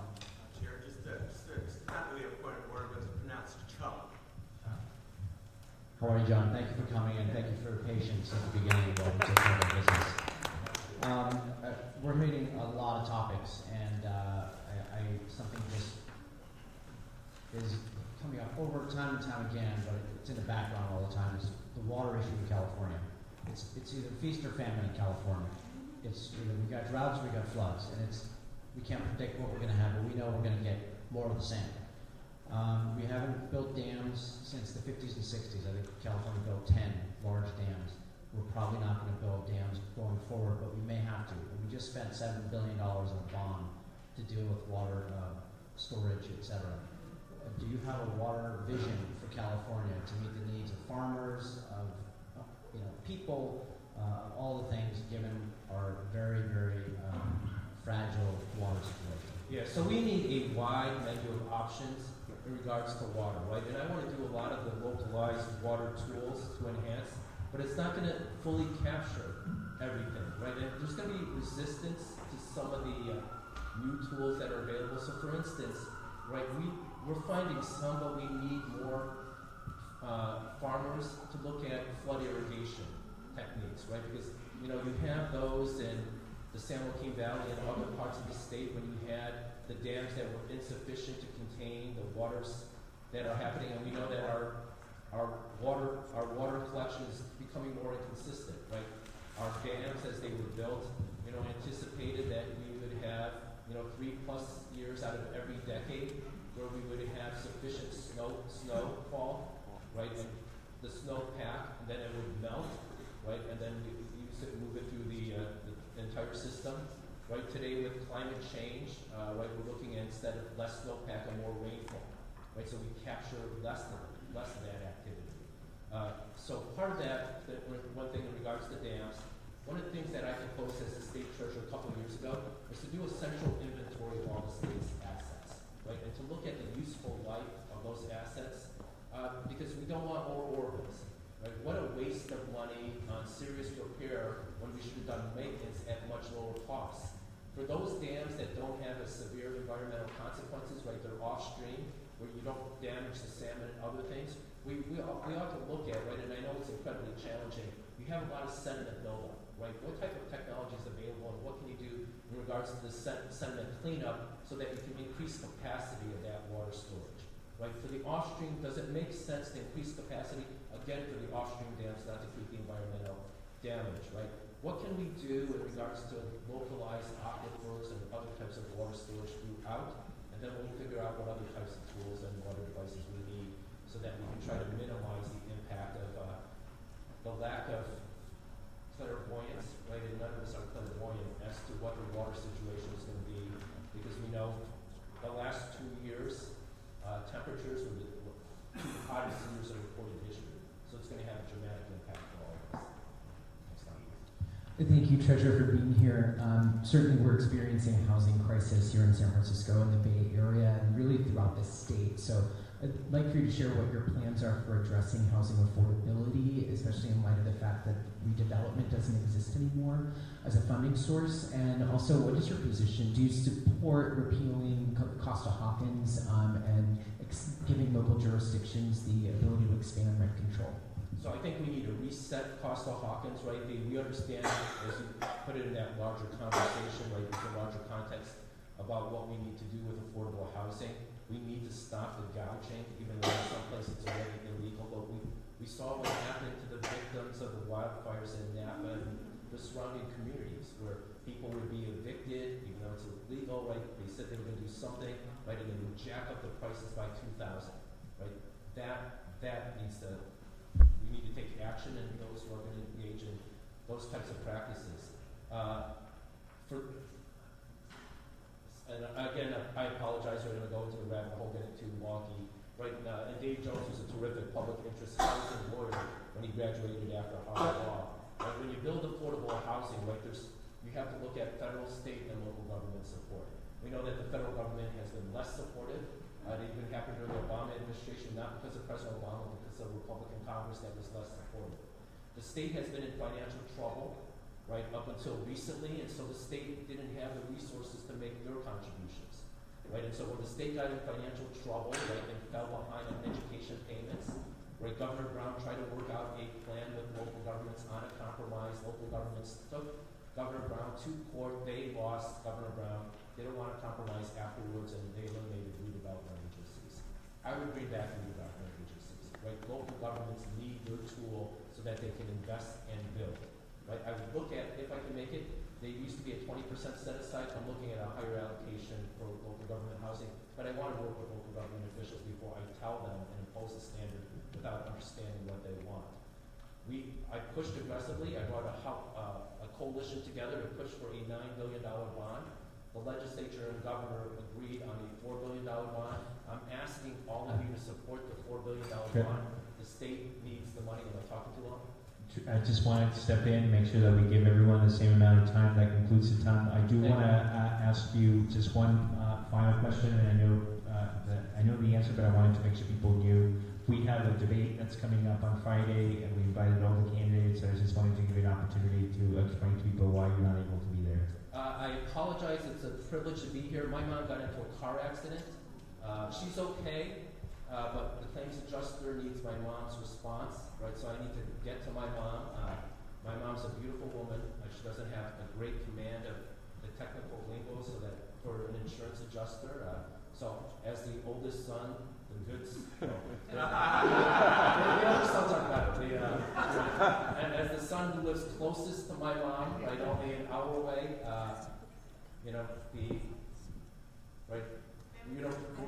we're always raised with family, and you have to take care of them. Thank you again for coming. Thank you very much.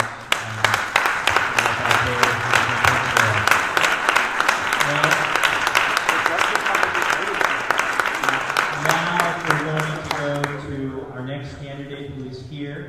As Treasurer Chung noted, we are honored to have the presence here of Dave Jones, who is a candidate for Attorney General in the state of California. He has been our insurance commissioner, and in San Francisco, there's some folks think that there are too many Harvard Law grads in politics, and so I don't know if that's a good or bad thing in terms of Dave. But I wanted to say to the members of the committee that I have interacted with Dave Jones for many years. He's very engaged, really busy, and very present, so it's an honor to have you. And the way that we are doing this piece of the program is we have a presentation for 10 minutes, and then we have a question and answer period for 15 minutes.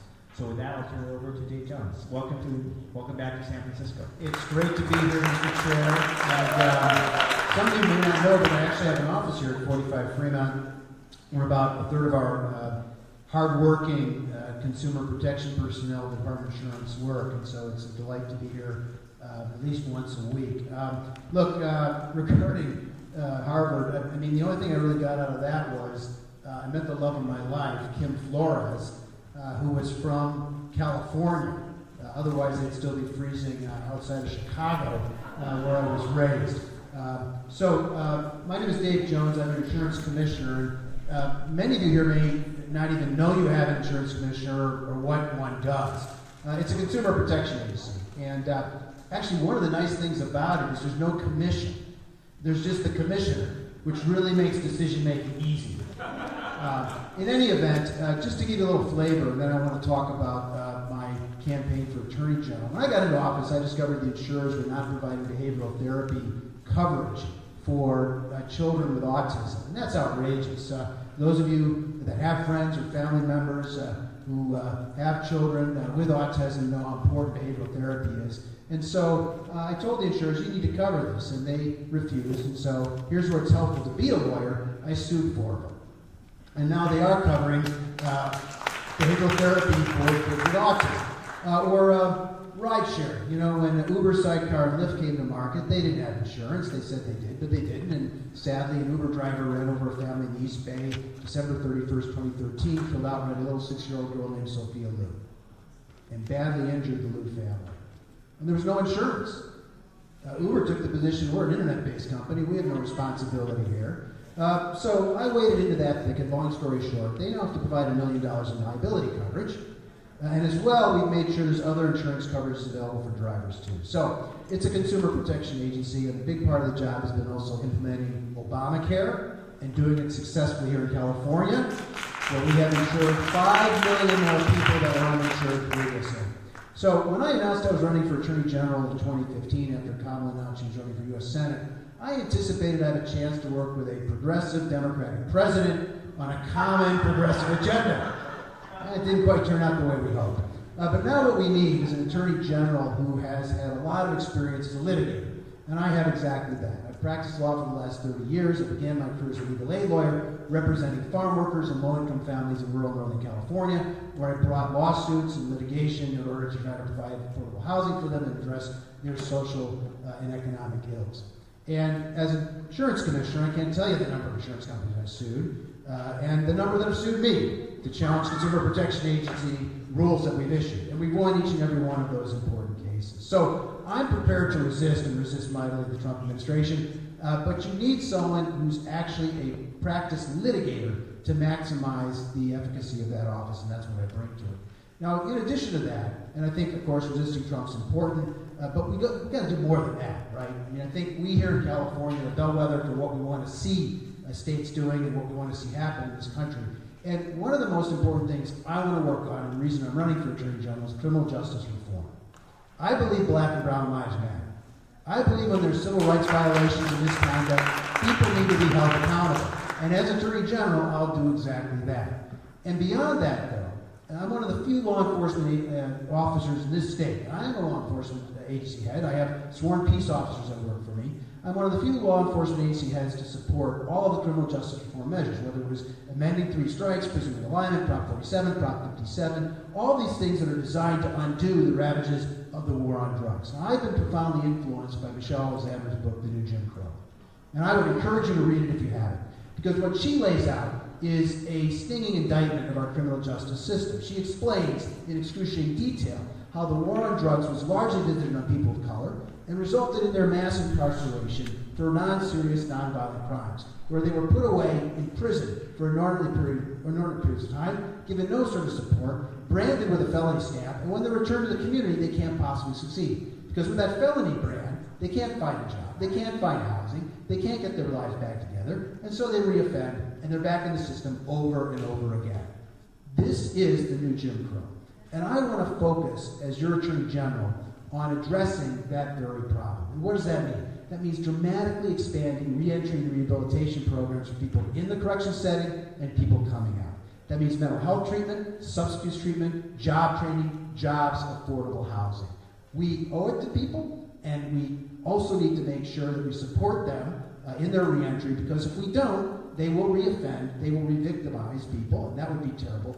But also, the communities in which people are returning as a result of all these different reform measures I talked about a moment ago will rise up in their wrath and start demanding we build more prisons instead of schools if we don't get our hands around and help folks be successful. We're pushing about 50 to 60,000 people out of the system for non-serious, non-violent crimes, and they deserve our support. Now, you know what programs work as leaders in this community, and I need your help to identify those programs, figure out how to take them to scale, and then advocate for the philanthropic, private, and public sectors to fully fund them. Let me give you a concrete example. Prop 47 had a provision in it that said that any savings to the state prison system associated with allowing these non-serious, non-violent felonies to be reclassified as misdemeanors and to move people out of the state prison system, those savings should come to counties like San Francisco to be deployed programmatically to help people coming out of the system. Now, our governor, who we love, who's doing a great job, he's a very frugal person. And he scored those savings very, very, very, very small. Had I been Attorney General, I would argue, as is the case, there's a lot of money being saved here. There's a lot of money that ought to be pushed down to San Francisco and other counties. There's a lot of money that ought to be made available to these programs. And that's a concrete example of how an Attorney General can make a difference in this area. Now, there are some big distinctions in this race, and I think it's important to understand them. I am an unabashed progressive with an effective record of accomplishing progressive change. And I'm proud of that record. I oppose the death penalty. My Democratic opponent supports the death penalty. I believe we need single-payer, universal health care coverage in this state. We ought to enact SB 562. I'm the only person in this race that has formally endorsed SB 562. My Democratic opponent has not endorsed the bill. I think you also need to take a look at not only these important policy differences, but where is the support coming from for each of the campaigns? I refuse to take a dime of insurance money. My opponent is taking funding from insurance companies. My opponent is taking funds from Walmart. I'm not taking a dime from Walmart because they refuse to allow unions to come in and organize, and because they outsource the health care of their employees to the Medi-Cal system. So I'm not taking a dime from Walmart. My opponent is taking funding from Walmart. I'm a big believer in the public schools. My kids are in public schools. I'm passionate about public schools. John, Chug, and I are products of a public school. In fact, just a parentheses, we met the freshman year of our high school, a large public high school outside of Chicago. And so I'm not taking a dime from the Charter School PAC Association or Edith or Eli Broad, who are big charter school proponents. My opponent's taking money from the Broads as well as the Charter School Association. Big Oil. Big Oil's been lying about climate change for decades now, and they are contributing to it. My opponent's taking money from oil companies. I refuse to take a dime from oil companies. And were I Attorney General right now, I'd be investigating Exxon for what they knew and when they knew it about climate change. They've been denying climate change for decades, even though their very own scientists have said and sent memos up to the board, to the CEO, that climate change is real and it's going to have an impact on oil prices.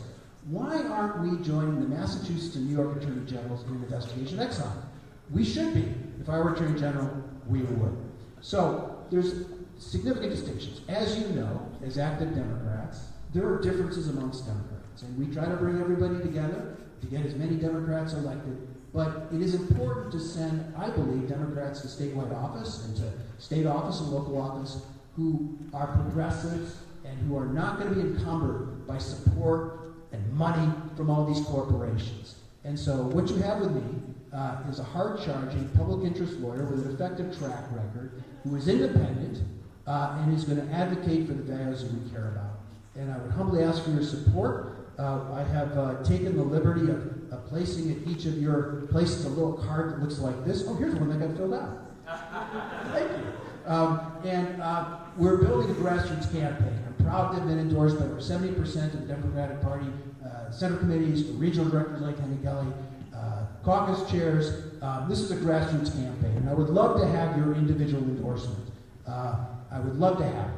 And so we've got more of them over there. We've passed them out. Take a moment. If you'll support me, fill it out. And we're building a great progressive grassroots wave, and I'm confident that that will carry us forward. So thank you very, very much for your kind attention. Thank you. Perfect timing, right under 10 minutes, so thank you. So we'll now open it up to questions from the members of the public. Yes, Member Alioto. Can I just do this? At least I used to. I've been speaking too much lately. I just have to say, you don't have to send me any more emails. You have the best email campaign I have ever seen in my life. I feel like I know everyone who sends me those emails for you too. I write them back and go, "Hi Stephanie, great job today." I did it because there's so many of them, but you do a great job. You know, I have a case right now as a civil rights trial attorney. Can relate to almost everything that you have said. And I'm very surprised to hear that the present Attorney General is not against the death penalty. That is news to me. But having said that, I have a case for a rabbi against Pelican Bay. I have learned more about the nightmare that is Pelican Bay.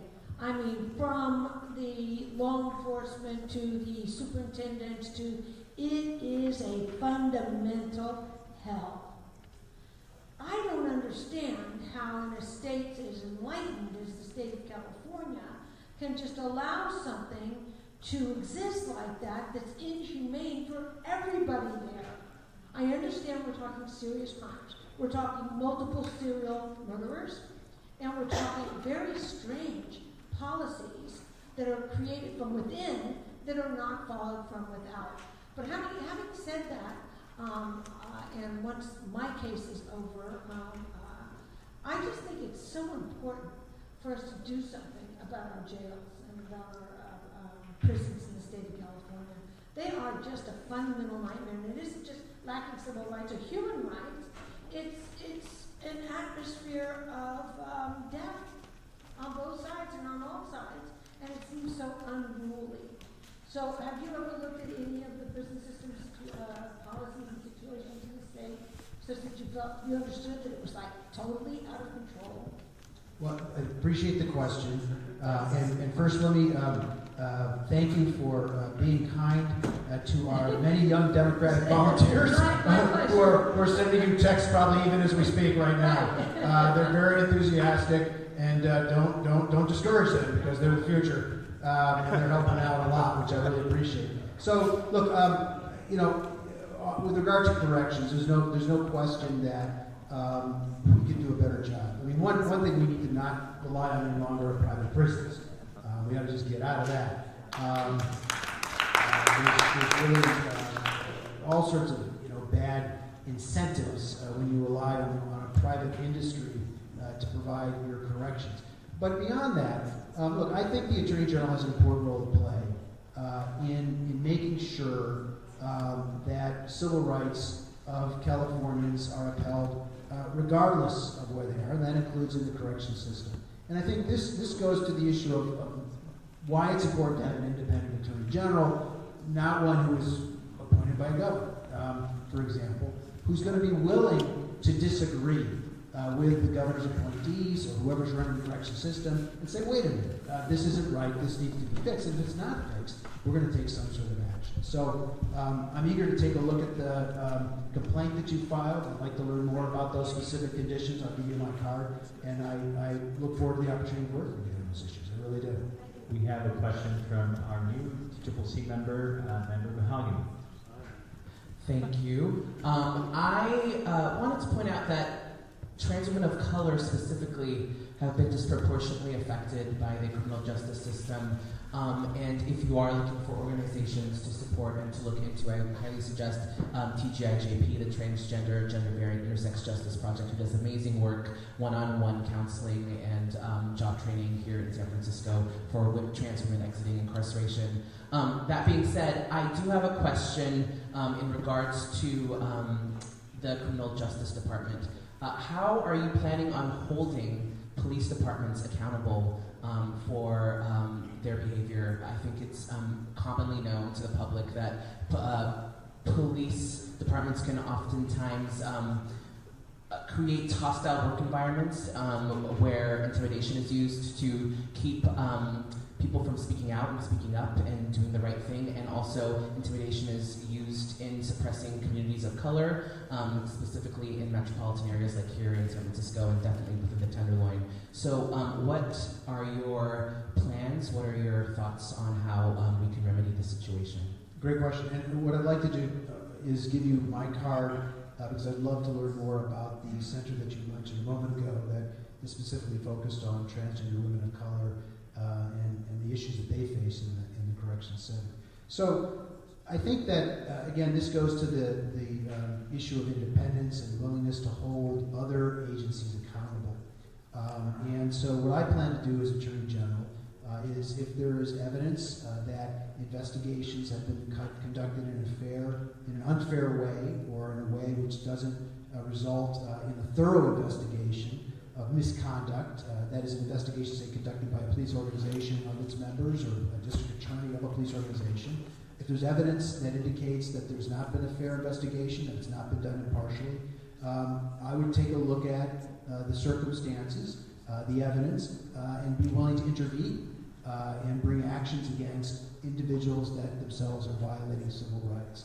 And so I think historically our attorneys general have been not interested in doing that. I think there's been a deference to local authorities, and I understand that history. But I think also you elect Attorney General to make sure that there's someone at the state level who, if accountability is not occurring at the local level, is willing to hold organizations or individuals accountable. Let me just share with you, too, that in my own current role as a law enforcement leader of the Department of Insurance, where I have sworn peace officers that work for me, and also 1,400 other very fine, hardworking public servants that do consumer protection work day in, day out, that we have a no tolerance approach with regard to discriminatory behavior. But beyond that, I know that all of us, bring to our lives, bring to our jobs, history, background, experience, culture, the ways we've been raised. And from time to time, there are unconscious biases that creep into our language, our interaction with each other, our actions, that we're not even aware of. And so I've actually instituted the first, I think in the state, training for state employees at the Department of Insurance on unconscious biases to try to get all of the people in my organization, including myself, to think about how this occurs, to be mindful and reflective of it, and to look for ways to try to mitigate it. So I'd like to do the same thing as Attorney General. I mean, the Attorney General's office is about 4,000 employees, and establishing that sort of approach to do everything we can to be more mindful about unconscious bias, and then modeling that for other police organizations. Just an example.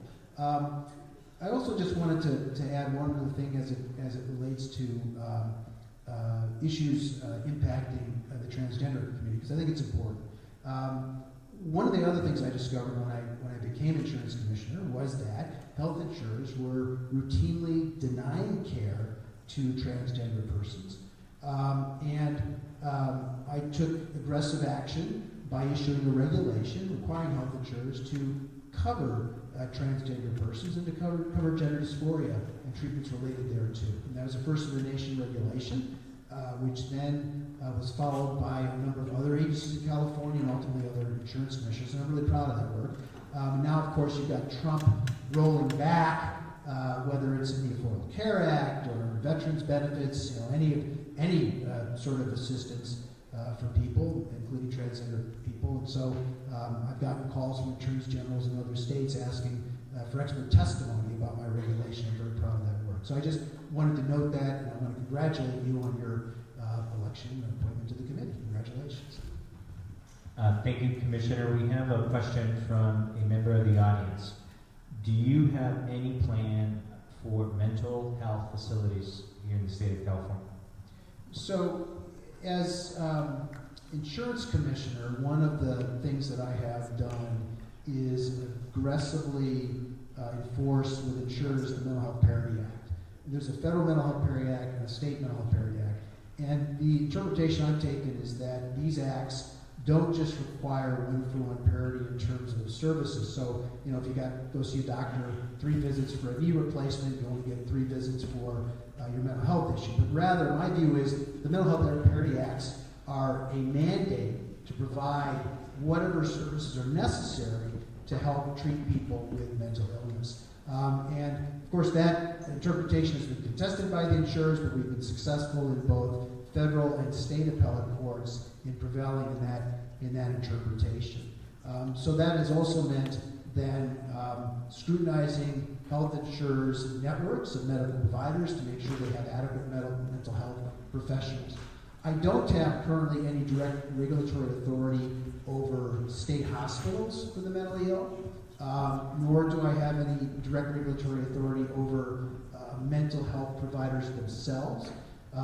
As Attorney General, certainly there's all sorts of laws that one could look to make sure that patients aren't being mistreated in these facilities.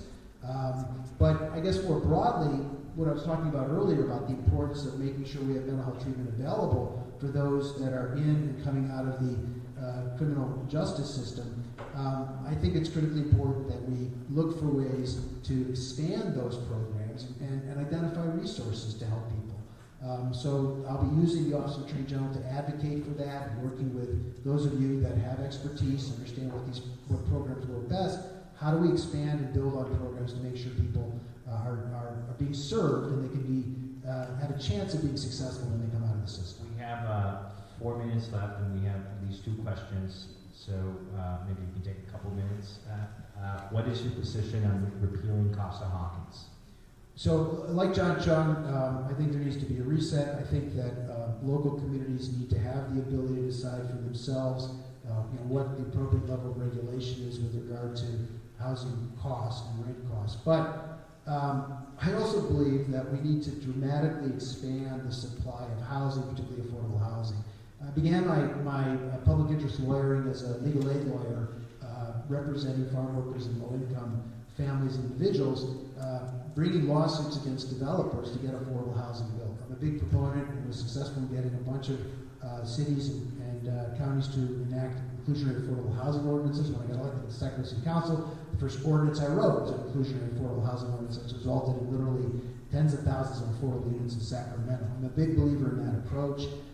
As Attorney General, one body of law that I'll get to enforce is the laws that require counties and cities to zone enough land, developable land at appropriate densities to accommodate homeless shelters and affordable housing. Right now, those laws aren't being enforced, and so there are many cities and counties that aren't zoning enough vacant land to enable more development, and so I could use the Office of Attorney General to push that as well. Second to last question, will you defend sanctuary policies here in the state? Absolutely. Look, I believe that all immigrants ought to have a path to citizenship. I believe the Dreamers ought to have the ability to stay. I think there ought to be a clean renewal of the DACA legislation. Look, had I been Attorney General when Trump issued the first Muslim ban, I wouldn't have waited for Minnesota to file the lawsuit. I would have been ready to go. And I wouldn't have waited for Hawaii to file the second and third lawsuit against the Muslim bans. And I will do everything within my powers, Attorney General, to defend sanctuary cities and counties like this one, and to do everything to resist this incredible federal overreach into our decision about how we want to build our communities and who we want to build. We have one final question. I think we have about a minute from Member Baraka. Thank you, Insurance Commissioner Jones. I just wanted to say thank you. Many years ago, you came to the Alice Pride Breakfast when it wasn't so cool for state candidates like you to come to such events, and I just want to say thank you for that, supporting our LGBT Democratic Club. I hope I was very kind to you. I would like to ask you the same question I asked John Chung about what do you think about paying prisoners $1 a day for something like firefighting when we get paid. I'm a firefighter myself. When we get paid a lot more than $1 an hour. They ought to be paid a decent wage. And I also think that we ought to expand programmatic activity to train offenders in jobs and skills so they have a useful skill when they get out. Now, if that's happening as a part of this, that's great. If they're actually learning to be firefighters and they think they'll be firefighters on the outside, that's fantastic. But we shouldn't be extorting the labor.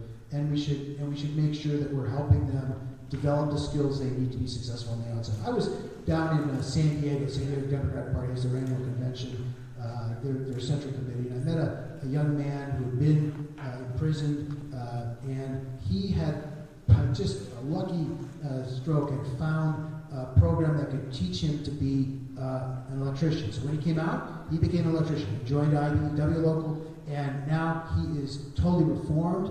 He's a major contributor to his community, and he said, you know what? He said, but that program ended. That program's gone now. And so the folks that I know back in that prison, they can't get that. So we've got to do more. We've got to do more. I don't want to interrupt the law enforcement official, but I'm going to have to step in here. I want to thank our insurance commissioner. Thanks, everybody. Thank you very much for your time. Welcome back to San Francisco again. Now we are going to go to item number 8, which is a presentation from the office of the senior senator from the U.S. Senator from the state of California. And here is a former colleague of mine, former Supervisor Sean Ellsburn. Supervisor Ellsburn, welcome back to the Central Committee. Thank you for waiting, and we look forward to hearing from him on what's been happening and at the federal level. Not a lot, I guess. It's like San Francisco as well, in the work of Senator Feinstein. So the floor is yours. Thank you for being here. Thank you, David, and thank you for the invitation. What's the time frame? How do you want to do this? Okay. Well, I've got a few things to say. Please feel free to interrupt. Let me know how you want to do that, and I'll happily take any questions you have. I thought the way I'd do this was kind of explain to you how Senator Feinstein spends her time and where those legislative priorities that she has fit into that schedule. First and foremost, as ranking member of the Judiciary Committee, responsibilities in and around that committee take up easily a good 2/3 of her time. So what does that mean? What's that Judiciary Committee? I wish I could tell you we were in a position where we could play a lot of offense, but to keep the sports analogy, a lot of it is defense. And just today was a big play in defense. We have all these judges that President Trump has nominated that are coming forward. And the big thing that has changed in the last 2 months, you all familiar with the blue slip process? I see the congressional staff is. Okay. As background, I think it's important that I just do a little on it. For nearly 100 years, this is not law, this is not Senate rule, but mere tradition that when a president nominates a judge for a particular state, or a U.S. attorney for a particular state, the 2 home state senators are sent a blue slip by the chairman of the Judiciary Committee, whether that be a Republican or a Democrat. And historically, that chairman, and I have to say chairman because there's not been a chairwoman, or close, would not schedule that judge unless both home state senators sign the blue slip. Senator Grassley, with a lot of pressure from President Trump and the Federalist Society, is now violating that blue slip tradition. And just today, Senator Tammy Baldwin of Wisconsin, there was a judge who was nominated for Wisconsin. She did not return the blue slip, and Senator Grassley scheduled that hearing, and the committee moved forward that judge's nomination to the Senate floor. It's the first time that the blue slip has been violated so directly, with a senator coming and testifying, I haven't submitted my blue slip, this is a violation. Senator Feinstein, who's ranking member, was doing everything she could to stop it, as did every other Democrat on the committee. Unfortunately, it really comes down to votes. And despite Doug Jones's victory, which did close the gap on the Judiciary Committee from 2-1, they still have that one extra vote. So they moved that forward. But that, leading the Democrats on the Judiciary Committee when it comes to judges has been a big piece of her work. And then another piece, clearly a little bit of an overlap with the Intelligence Committee, is the Russia investigation. Not just what happened in 2016, but what has happened after 2016 in and around obstruction of justice. And another element that is not getting as much press lately, but issues around the Emoluments Clause of the Constitution. Those are things that are being investigated at the Judiciary Committee. And as the lead Democrat, as the ranking member, she's very involved in those issues. And then the policy issues at Judiciary, I think the 2 that I would mention most, clearly immigration. There's been a lot of discussion around DREAM Act over the last few months, and that is something that is a key priority for her. But beyond the DREAM Act, there's also the desire to see overall comprehensive immigration. And this is something that she has been working on for her entire career in the Senate. It's received a lot more attention over the last year, and appropriately so, and she will continue to make that a priority. And then another big policy issue for her at Judiciary that has been a career path for her is assault weapons, gun control. Right now, and I've seen her use this, she goes like this. Right now we're working on bump stocks, which is just this little piece of the overall gun control piece. She does have an assault weapons bill that is pending, but realistically we know the votes aren't there to get the assault weapons ban passed. But we have a shot at bump stocks. And that's where she's putting a lot of effort in right now. There is some possibility of Republican support for that, and she keeps pushing and pushing to get that because that's what we need to get it over the top. Beyond Judiciary Committee, there's Intelligence Committee work that she takes up a great deal of her time.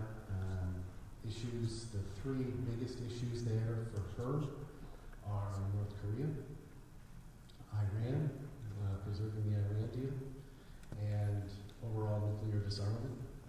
She's certainly involved in all the other issues, but I'd say those are the 3 most important to her. And then focusing a little bit more California. What has taken up a great deal of time over the last year, and I don't think this will come as any surprise to all of you, is the fight for disaster funding. With what's happened in Santa Rosa, Southern California, Montecito over the last 2 weeks. And just serving and this is a big piece of what we do in the San Francisco office, the literally tens of thousands of constituents who need help with FEMA. It's an all-consuming effort that she prioritizes. We've been very focused on that. I'd be remiss not to mention one of her favorite issues that actually I remember a conversation with one of you about a few years ago, water. When I was a member of the Board of Supervisors, I lived in a bubble that I think a lot of us do in San Francisco. We don't appreciate how good we have it here in San Francisco. Taking this job with Senator Feinstein has taught me the importance of water to the rest of the state. And preserving the various laws, Environmental Species Act, Air Quality Act, but at the same time finding a way to get water to the people who need it is a key priority for her. And that issue is absolutely linked to what is probably her biggest overall issue in terms of what she worries the most about, and that's climate change. And we could stand here and have a conversation for hours if we wanted to get into that. I think the dream scenario for her in terms of climate change is a carbon tax, and she's been working with a lot of her colleagues on trying to develop a carbon tax proposal that might actually get through. Sorry, I'm seeing a note. One other piece on judiciary, excuse me for missing this. Judiciary Committee is the committee that oversees the Department of Justice. That gives her a piece on voting rights, civil rights, equal rights, and doing everything she can to keep her eye on Jeff Sessions and the manner in which he tries to enforce the law. Now, he has been Attorney General for just shy of a year, and he's only allowed himself one oversight. Attorney General Holder, when he was Attorney General, I think he came in front of the Judiciary Committee 3-4 times a year. This is something that she and the Democrats are pushing very hard, but again, Chairman Grassley schedules the hearings, he decides who comes, and we've only gotten the one hearing, but we continue to push for more. I could keep going. Well, why don't we, if it's okay, I know that we're trying to get out of the reason allowed 5 minutes, questions that folks have. Yes, Senator. Are there Republicans on the committee who are, I think they're big, who are concerned about violating the blue split? I mean, because the pendulum can change where there'll be a Democratic, there isn't a single Republican that knows, setting aside who the nominees are. This is really dangerous territory. Here's where the hypocrisy is so thick. She has done a number of press releases and opening statements on this, where she literally quotes Chuck Grassley op-eds from 3 years ago, 4 years ago, when it was President Obama, where he's defending the blue slip process. And what was most extreme about this judge today from Wisconsin,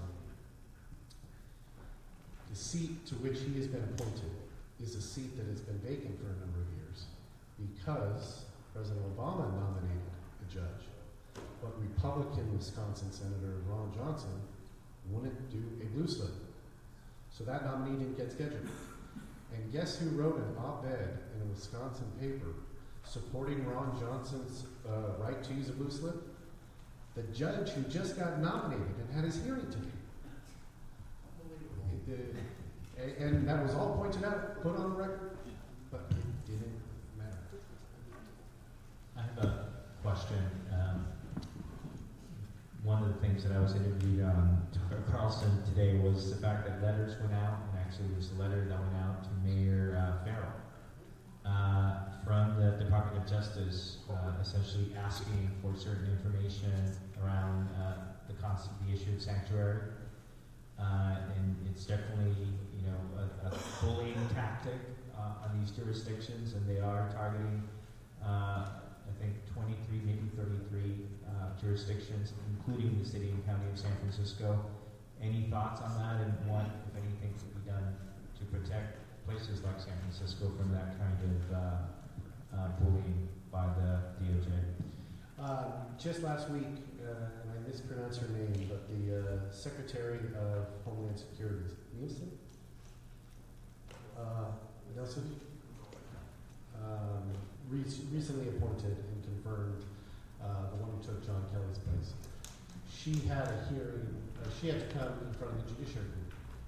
And Senator Feinstein, in her opening statement, this was following the reports of the potential ICE raids in California. This was just last week.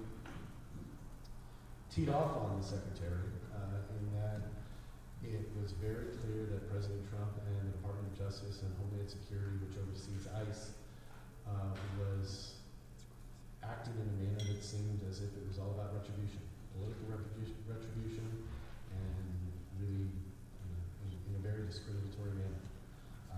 And so what can be done right now is taking advantage of that bully pulpit, which she will do and will continue to do, and work together with her fellow Democrats in the Senate to try to hold them accountable. And they will keep doing that.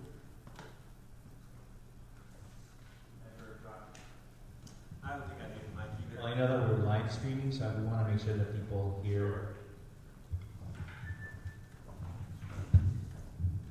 I just want to say, Sean, if you could deliver to the senator how impressed I was with her bravery in releasing the first GPS transcript. She didn't have to do that. She had courage to do it. And it's that kind of behavior that makes me proud to know that we have a senior ranking member on the Judiciary Committee. Thank you. I will pass that on, and I'll tell you, the key point of the Russia investigation to her is, and key points are two: transparency, making sure everyone knows what happened in 2016. And then the second point would be education. What can we learn from what happened in 2016 to make sure it doesn't happen again? Well, if it's okay, would you have a question? Peter Gallat. Thank you for being here. Obviously, I think many of us were disappointed that, the Democrats earlier this week kind of fell apart from holding the ground around, making sure DACA was a part of, reopening the government. So what's the play next? What can we expect? Can we see a DACA bill? And how are Democrats going to strategize now that we, kind of caved a little bit? We need, what's our next plan? Disappointed is an understatement to how she felt, and I suspect how a lot of you felt. We had our staff call about half hour after they voted, and just in case everyone doesn't know, Senator Feinstein did vote against reopening the government, despite her feelings on what a shutdown means. The importance of passing a DREAM Act outweighed that. She was livid. She really felt like if the Democrats are going to do this, we got to carry it all the way. And she certainly shares that with Senator Harris and a number of other colleagues, Rita Pelosi, Congresswoman Spear. But asking me what the Democrats are going to do? Sorry, pal. I don't know. I know what Senator Feinstein wants. Senator Feinstein is going to keep pushing and keep pushing and keep pushing on this issue and not relent. Well, on that note, I want to thank you again for coming. We will ask you to perhaps come back again later on this year. There will be a lot of activity between now and the end of the year and the election for sure. And again, thank you for waiting, and again, look forward to hearing from you again. Now we'll go to item number 9, and I want to thank the very patient director of our board, Elaine Forbes, who has been waiting. And I want to say that maybe we can do 5 minutes, but I also want to give you the opportunity, if you would like, to come back, and we can put you at an earlier place in the agenda. But again, I want to thank you, and this is item 9, which is a presentation on San Francisco's seawall resiliency project, and we have our port director, and we also have Brad Benson from Thank you very much, Chair Campos and members of the committee. I am Elaine Forbes, the Port Director. It's very nice to see you all. We know you've had a lot of business, and we will be back to see you again. Actually, as citizens, asking for your support. Tonight we're here as port staff because we need to tell you about the problem we're facing in the city. And my colleague Brad Benson will quickly walk you through the materials. But we have, there are many problems we see, like affordable housing crisis and homelessness problems. The problem that we have is an unseen problem, but also very, very serious to the future of the city. And this is about the vulnerability of our seawall, which provides flood protection of 500 acres of our city and protects our Muni station at the Embarcadero, and is not only subject to very extraordinary life safety earthquake risk, which we're facing today, but to impending sea level rise from climate change. So we have to act, and we have to act as a community. It's a very big project. It's a daunting project, but we feel that if we join hands, we can provide a better foundation for our future generations. So I'm going to turn it over to my colleague Brad. He will be very mindful of your time. We realize it's quite late. Hey, Brad. Thank you. Thank you. I've been really impressed with the policy discussion tonight. It's great that you're having this level of discussion and debate in the joint committee. So it's been fun to listen. So Elaine summarized what we have to talk about. The city has a seawall that defines about 3 miles of the bay edge on port property from Fisherman's Wharf to Mission Creek. I'm just going to go through quickly this presentation. Remember the audience should have it as well.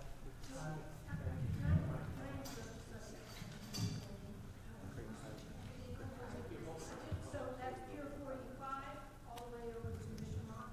To Mission Creek, yes. And right now it's Mission Creek. Yes. So, in 1850, San Francisco was surrounded by mudflats, and ships couldn't access the land. The state of California formed the State Board of Harbor Commissioners to build a seawall, to build a deep water port, and it really created the economy of San Francisco. You'll see that the seawall was a 40-foot rock dike dredged out in the bay.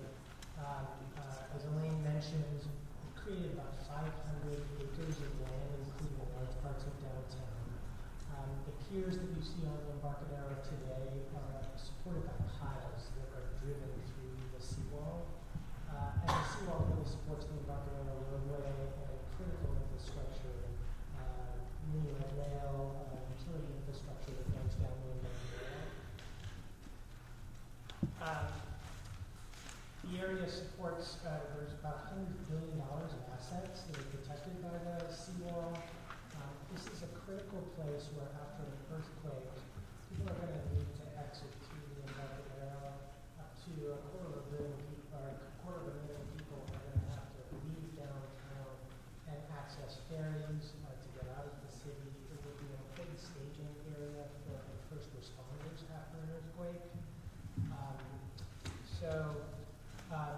This is a picture of the seawall. It's really unseen infrastructure. Most people in the city don't know it's there. It was built on Long Bay mud. It's settled over time, and it's time to fix this infrastructure. It was built before we had seismic standards for infrastructure. So the next slide shows potential damage in a major earthquake. The worry is the fill behind the seawall is not seismically strengthened, and it will liquefy, pushing the seawall forward by up to several feet. That could damage utility infrastructure, that could break the piles supporting the piers, damage Muni light rail. It could be very significant damage along the Embarcadero, and we've just found this out over the last couple of years through some engineering studies. As Elaine mentioned, we also have current flood risk along the Embarcadero. During king tide events, we have lane closures on the Embarcadero. We've already seen 8 inches of sea level rise over the last century. We're projected to see 12 to 24 inches by 2050 and up to 5 feet of sea level rise by 2100. 100. The Union Tunnel on the Embarcadero is subject to flood risk today, and we cannot afford to have a situation like New York City where new infrastructure, water infrastructure is subject to that flood risk. So the court has hired a very expert engineering team to come up with options to reinforce the seawall. There are 4 options that are in your slideshow. I won't go over all of them tonight. We're looking at a $2 to $5 billion project over the coming decades, and we're looking at a first phase of this project that is $500 million to execute over the next 10 years to address the most critical areas of the Embarcadero. And we're looking at state, federal, and local funding sources, including a potential general obligation bond for this November's ballot that will be considered by the board of supervisors around May. And so, as Elaine mentioned, if that ballot measure gets approved by the board for November, other folks will be back to talk to you about that specific measure. We're here tonight just to share with you the problem that we've uncovered, the fact that we need to act now, and we really appreciate your time. So I'll end there and see if you have any questions for Mayor Elaine or I.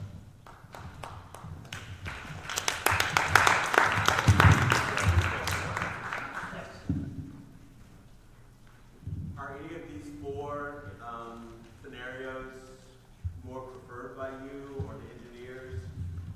Not yet. The 4 scenarios are we could stabilize the lands behind the seawall, we could stabilize the land under the seawall, we could do a new door structure that could pin the seawall in place, or we could do a new seawall cable of the current seawall. And there are going to be different options that we'll deploy in different areas of this 3-mile stretch. The engineers are going to do a risk assessment first and then recommend the best approach for the critical areas that we have to address first. Do you have an estimate, Mayor, Mr. Chair? Do you have an estimated time frame on when things will be selected and the possibilities?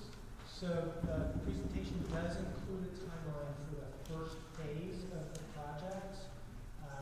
We're going to have, right now we're in the risk analysis phase of the project. Then we'll enter having selected a range of projects, design, preliminary design, and sequence analysis, and other permitting for the project. We hope to be at final design and construction in the early 2020 period. But we do expect that this is a project over time. We're going to lay the foundation now for future measures to protect the city from sea level rise over time, and we expect this work to happen over the decades. But there's somewhat of an emergency now when there's a lot of rain. I mean, the water on the Embarcadero is constantly flooding. It is a serious problem. Our maintenance folks have to go out and close the lanes of the Embarcadero today. We do want to address the most serious areas of flood risk today. We certainly need to focus on protecting the Embarcadero Union Tunnel. So that would be part of our early analysis. Thank you so much. Is there any plan to expand past Mission Creek towards Pier 70? I know some developments are going on down there, like the Pier 70 housing development, and they built sea level rise into their project, but I'm wondering about areas that haven't. So there are 2 neighborhood scale developments that are happening now on port property. There's the Mission Rock project, which is headed to the Board of Supervisors in just a few weeks. And the Pier 70 project that just got approved this last fall.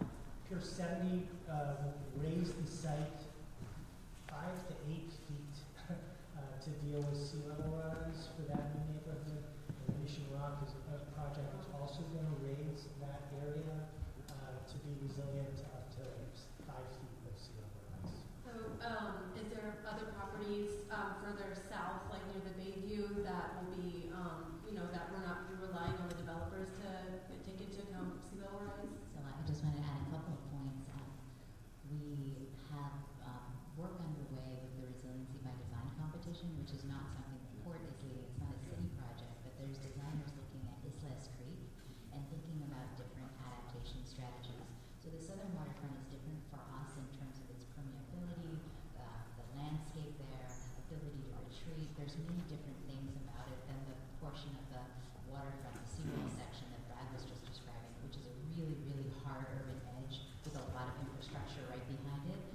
So we have a little bit more runway in terms of response, but we are getting ready and we are gearing up to address the entire waterfront as well as the entire city.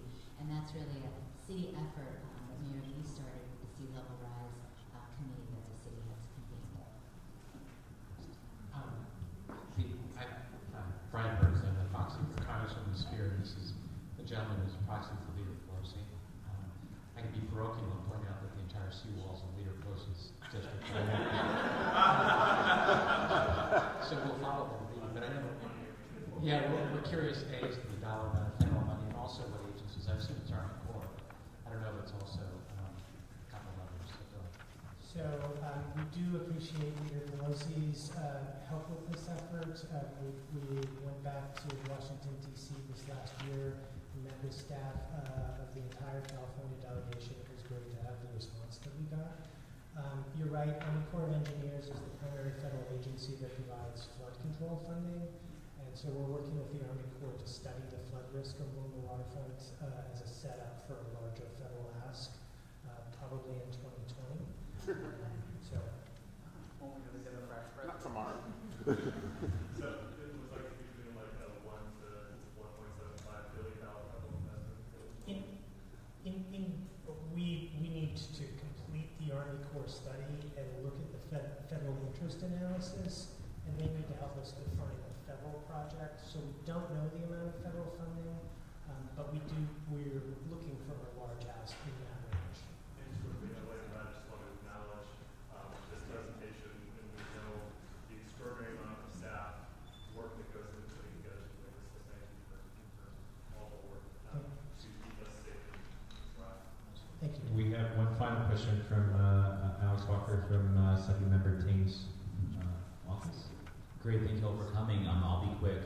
Actually, for Mr. Perkins, for Congressman Spear, I kind of want to echo the same question, but for us, Member Ting is chair of the Budget Committee. I know one of my colleagues went on, there was a tour, and if I'll do another one, I'd love to go if I get a chance.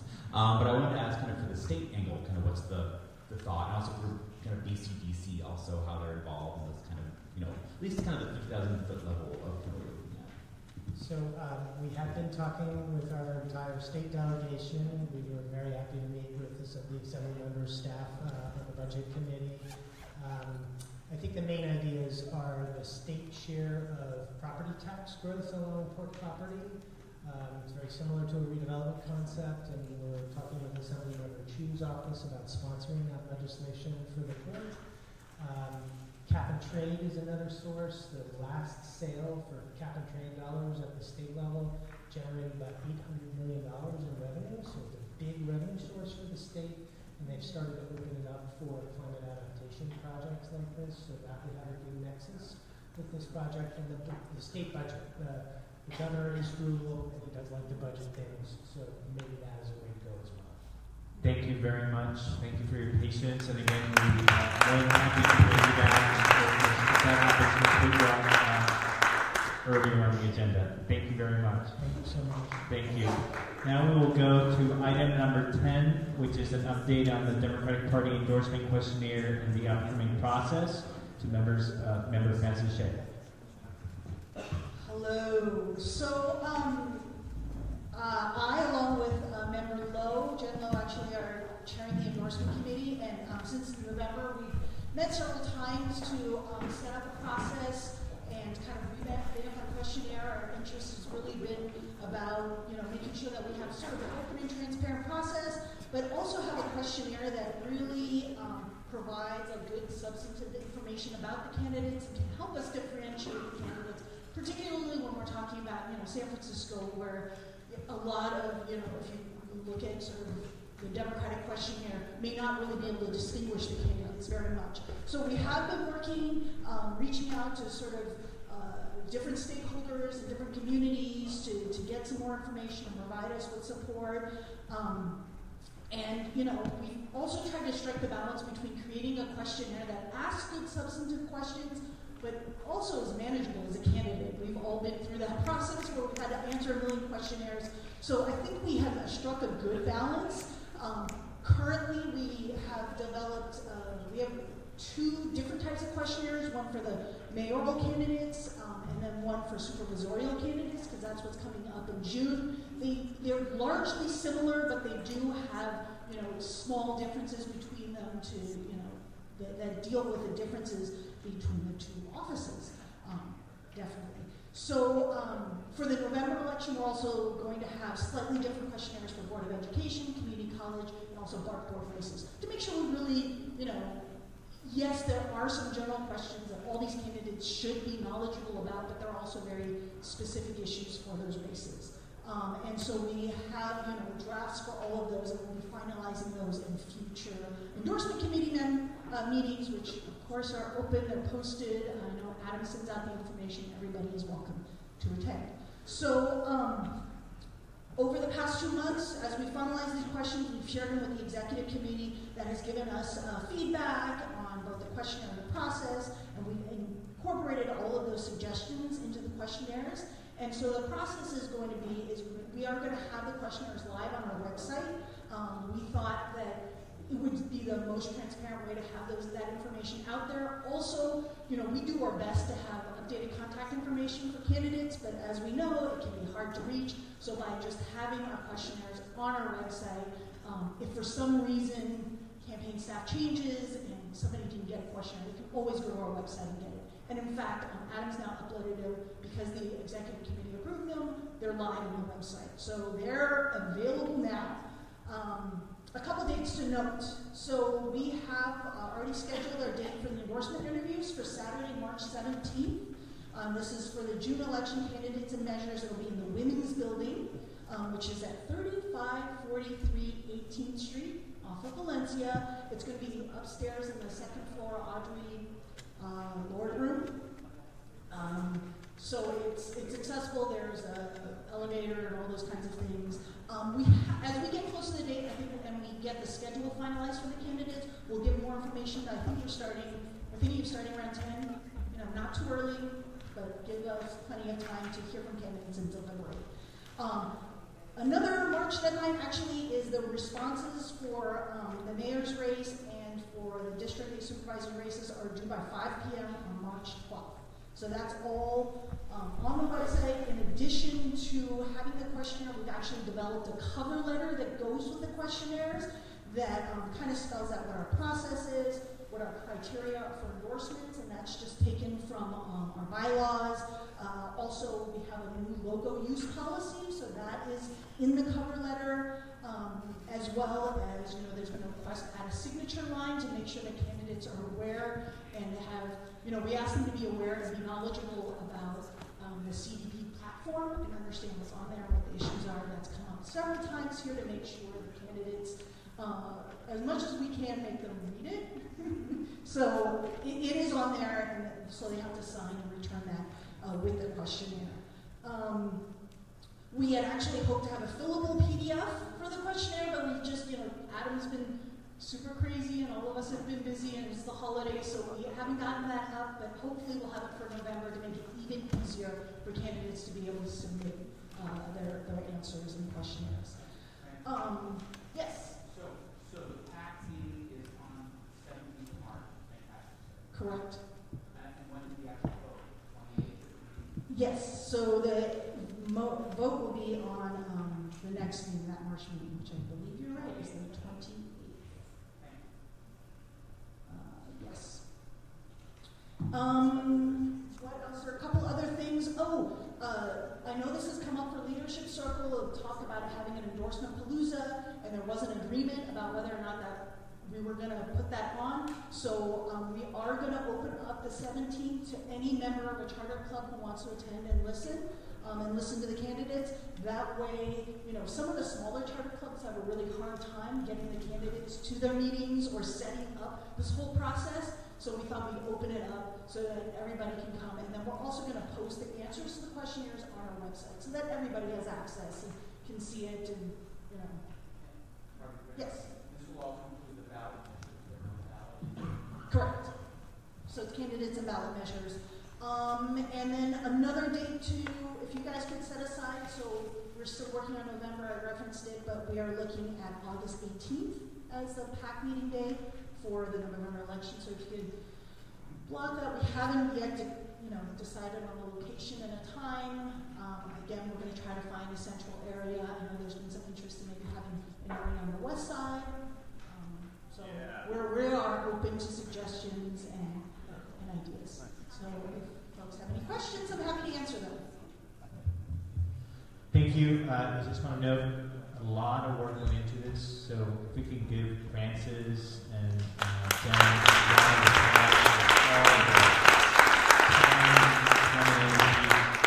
Francis, do you need us to do anything? It's just a report. We don't need to take action. Okay. Can I ask one quick question? Yes. Francis, how soon after they're due will they appear on the website? I know a lot of times they answer these, very lengthy questionnaires, and sometimes I don't have time to read them, and I feel bad if we spent this time. So, do we have an idea how quickly that happens? Whenever the committee suggests, I will follow. Well, something to think about and make sure that we get back so that we can get them back as soon as possible. I would like to give as much, as soon as we can turn it around physically for staff is when I'd like to have them up. If someone turns one in early, will they be put up That early? would be even better. That'd be great. Yeah. On a rolling basis. Seeing no other questions, I'm going to move on to the next item, which is item 11, which is a resolution supporting the Fair Pricing for Dialysis Act. I'm proud to be sponsor of this, and I also want to thank the co-sponsors, members Roth, Lowe, Vallada, Alexander, Shea, Mandelman, Gupta, De Jesus, and Cohen. And is there any discussion, colleagues? Member Maxwell, we'll add Member Maxwell. Anyone else would like to speak on this item? The dialysis? I do have. Yes, Member Brock.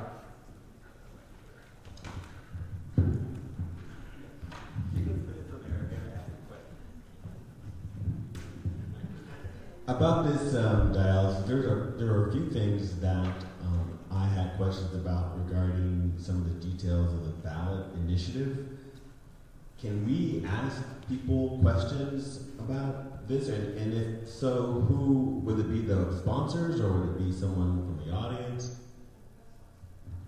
Here we have Okay. Wong. Okay. Do you have a question? Or? Oh, am I the only person? Again? Alan, there was a question about the details, or actually when, is it Jay? Jay, you mentioned that there's no cost return for certain items, and you and I had an opportunity to talk a little bit about it, but there was a question about whether or not you could get reimbursed for certain things. And those things included like doctor trainings and all that. And then I read the ballot measure, and it seemed like the point that you were making seemed to be covered by the section that we highlighted. So I was trying to get an answer on really what is the reimbursement, and can your concerns be addressed by the paragraph in section 3 on page 5, Alan, is what I'm referring to. It's the part saying healthcare quality improvement costs. And it goes on and says it means the cost of, and it seems pretty exhausted to me. And so I'm not understanding what you're saying, Jay, when you say that those costs that are not being recovered. It sounds like the ballot initiative is covering those costs. So I don't understand what the problem is then. Is my question clear?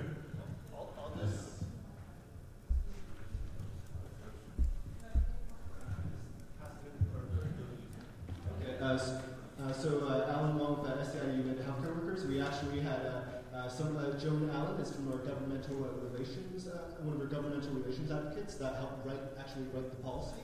So she's here to answer very technical questions that you guys have right now. Thank you for the question.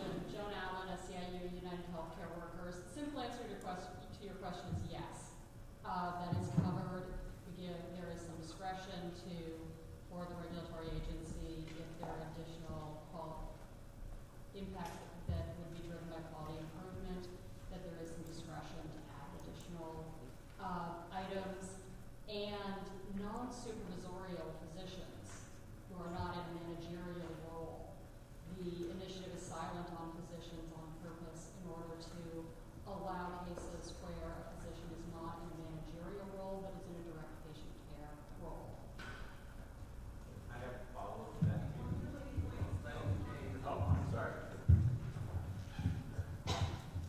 I'll just state the initiative is very clear, and the ballot measure excludes, by not listing the different things that are available to be paid for and being reimbursed as a cost of this measure, and having a catch-all phrase that if anyone has a problem with something that's not paid for, that you have to go to the regulatory body that hasn't even been created and plead your case on a clinic-by-clinic basis when there are 500 plus clinics in the state of California, to go and ask this and then hope that the regulatory agency that has been created is going to agree that this is going to be something that's that's covered. It's absolutely unclear. And as I mentioned, I mean, this is just simply to cause disruption in the industry. There's no other, this is not for patient safety. This is about driving up costs for certain places to do organism, which, that's a valid way to do this, but it's absolutely does not cover that. Any other questions? Oh.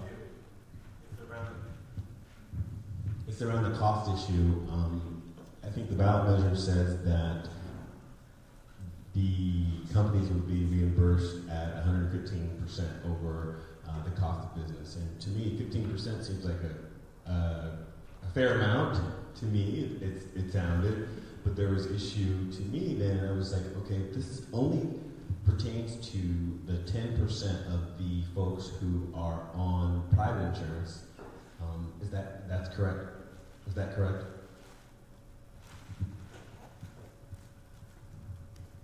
So the dialysis industry profits are driven largely by the commercial insurance reimbursement. Commercial reimbursement is several times higher than Medicare or Medi-Cal reimbursement. And in recognition of challenges within Medi-Cal and Medicare reimbursement, what we did was enable clinics and entire dialysis companies to aggregate across all of their patients so that an additional dollar invested in the care of a Medi-Cal patient increases their revenue cap. We're spreading that cost because what we want is to drive quality improvement for all patients. Right now there isn't as much incentive to invest in quality care for patients with lower reimbursement. And so we want to flip that incentive system over and make sure that we are driving quality for all patients, not just the incredibly lucrative commercial patients. So they have that ability to, regardless of where that dollar gets invested, use it to raise their revenue cap. So I want to give them an opportunity to add anything to that. And I'll just state again, I mean, I understand the goal of this, and it's a noble goal. I'm a Democrat, I believe in organizing workers, and that's is meant to disrupt the industry, and it's just done on the backs of the patients who have very limited ability to get involved in this, and to have all the potential rebates going back to private insurance companies and not to the patient themselves. The goal of this is not going to accomplish what the folks that are doing this are trying to do. It just is, it's poorly written, and you don't do ballot measures when you're trying to work on something that's very finely managed, like patient care. It's just not the right way to do business. Thank you. I swear to God, Chair, this is going to be like 2 minutes, and that's going to be it. I swear. The only thing that I like to end by saying is that the reason why I kind of dug into this was because I actually happen to know I have a cousin who works as a person in a dialysis facility, but I also have a friend who's an executive for DaVita.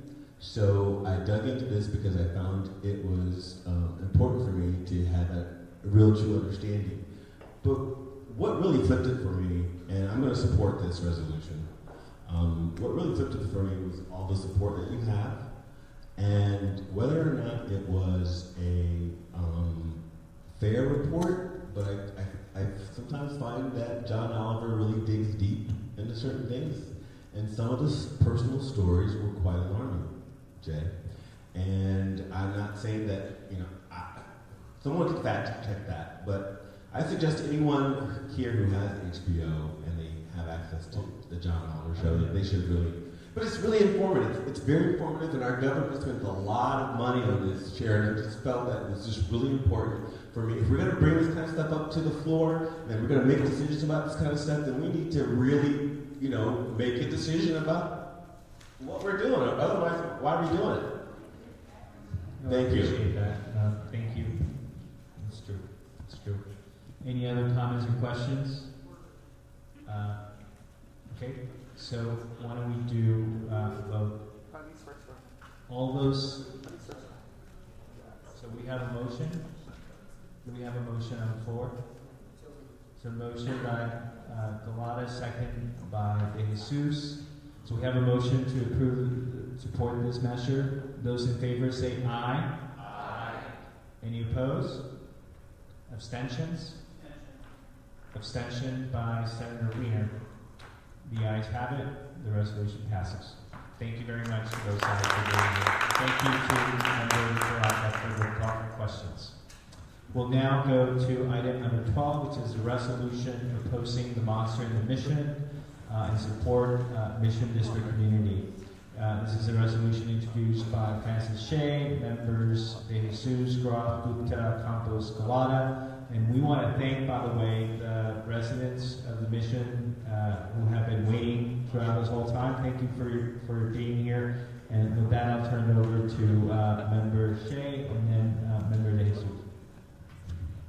Thank you very much, Chair Campos, and thank you again to my colleagues who are co-sponsoring this resolution, and again, thank you to all the members of the community who not only came out but actually brought this issue to our attention and asked us to sponsor it here today. So, as I referenced, we are sponsoring this resolution on behalf of the Plaza 16 Coalition, and this is about a proposed development that's at 16th and Mission Streets. The Plaza 16 Coalition has been organizing for over 2 years and has gained the support of over 100 business and community organizations and just countless neighbors and residents from the Mission who've come out to oppose the Monster in the Mission project. And they've not just come out to oppose the development, but they are also seeking support for a community-based plan. So they're not actually just about opposing all development or any development in the Mission. They're actually doing the work to come together and have a participatory community-based process to come up with a vision for what should be here and what are the community needs, and making sure that the communities of color, families, low-income communities have a part in the decision-making process of what their neighborhoods look like and how it's shaped. So I think this resolution, we tried to write it that way, that not only supports the efforts to push back on sort of luxury development that has exacerbated displacement in the neighborhood, has added to the unaffordability, not only in the Mission, but in San Francisco. This resolution also affirms, I think, the neighborhood's right to sort of self-determination and a community-based approach to addressing the needs of our low-income communities of color. So, we try to reflect both, not just opposing, but also supporting the community and realizing what they wanted to see and the vision that they have for their neighborhood. It's a more, inclusive process, and it directly addresses sort of community challenges and needs of this very, very diverse community. During this process, I've also gotten some pushback about passing not only this resolution, but these types of resolutions at the DCCC, so I wanted to address that briefly.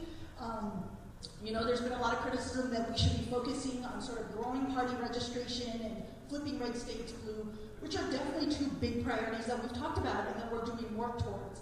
However, I would say, even with those priorities, there's absolutely a place in our party to talk about our values. And that's what this resolution is about. This resolution is stemmed from a community-based effort, and exactly the kind of communities that we want to make sure feel like they have a place in the Democratic Party, and that they have a voice and they're being heard by the Democratic Party, and then the party speaks to their values and their concerns and shares those concerns. So, I, for example, I'm a lifelong Democrat. I joined the party because I believe, in the values of the Democratic Party.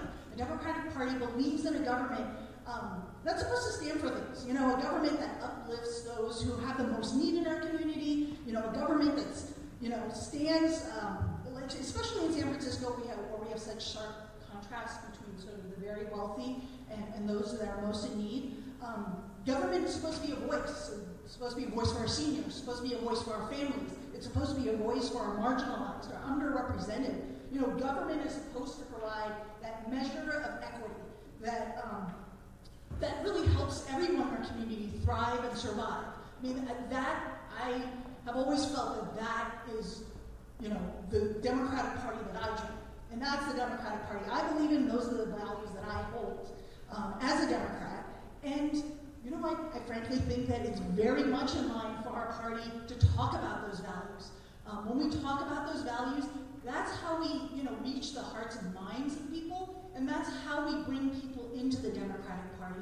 Or for people who have left, that's kind of, when we talk about these values, that's how we convince people to rejoin the party, to come back, because they share that vision and what we're looking for, that compassion.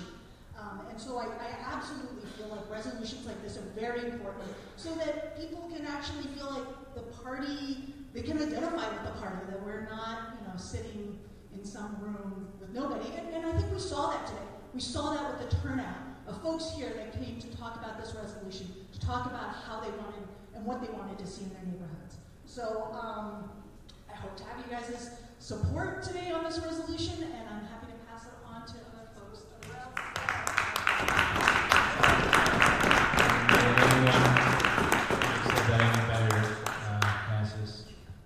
I actually said everything pretty much what I said. But I do wanted to say the mission is to ground zero for luxury development and monster development, and they have been knocking on our door for many years now for self-determination and having a say in their own community, and they have suffered a disproportionate amount of evictions for families, artists, Latinos.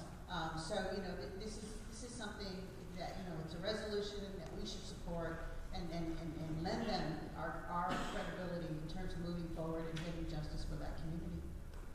So we have a question from Kay Anderson.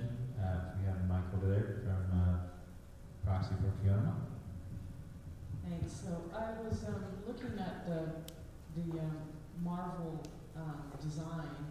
It looks quite lovely, and I appreciate the community coming out. I see that a lot of time went around it. But I was just curious, who is going to pay for the Marvel project? Like, how does that get paid for? Can someone comment on that? Is there anyone who's here?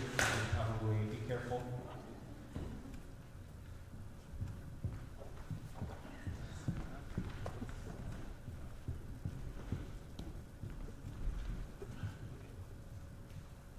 Folks, we're going to take this question together. Like I said, my name is Maria. I'm with the Plastic 16 Coalition, and I really think that talking about the Marvel is just from a financial standpoint, I think really diminishes the fact that until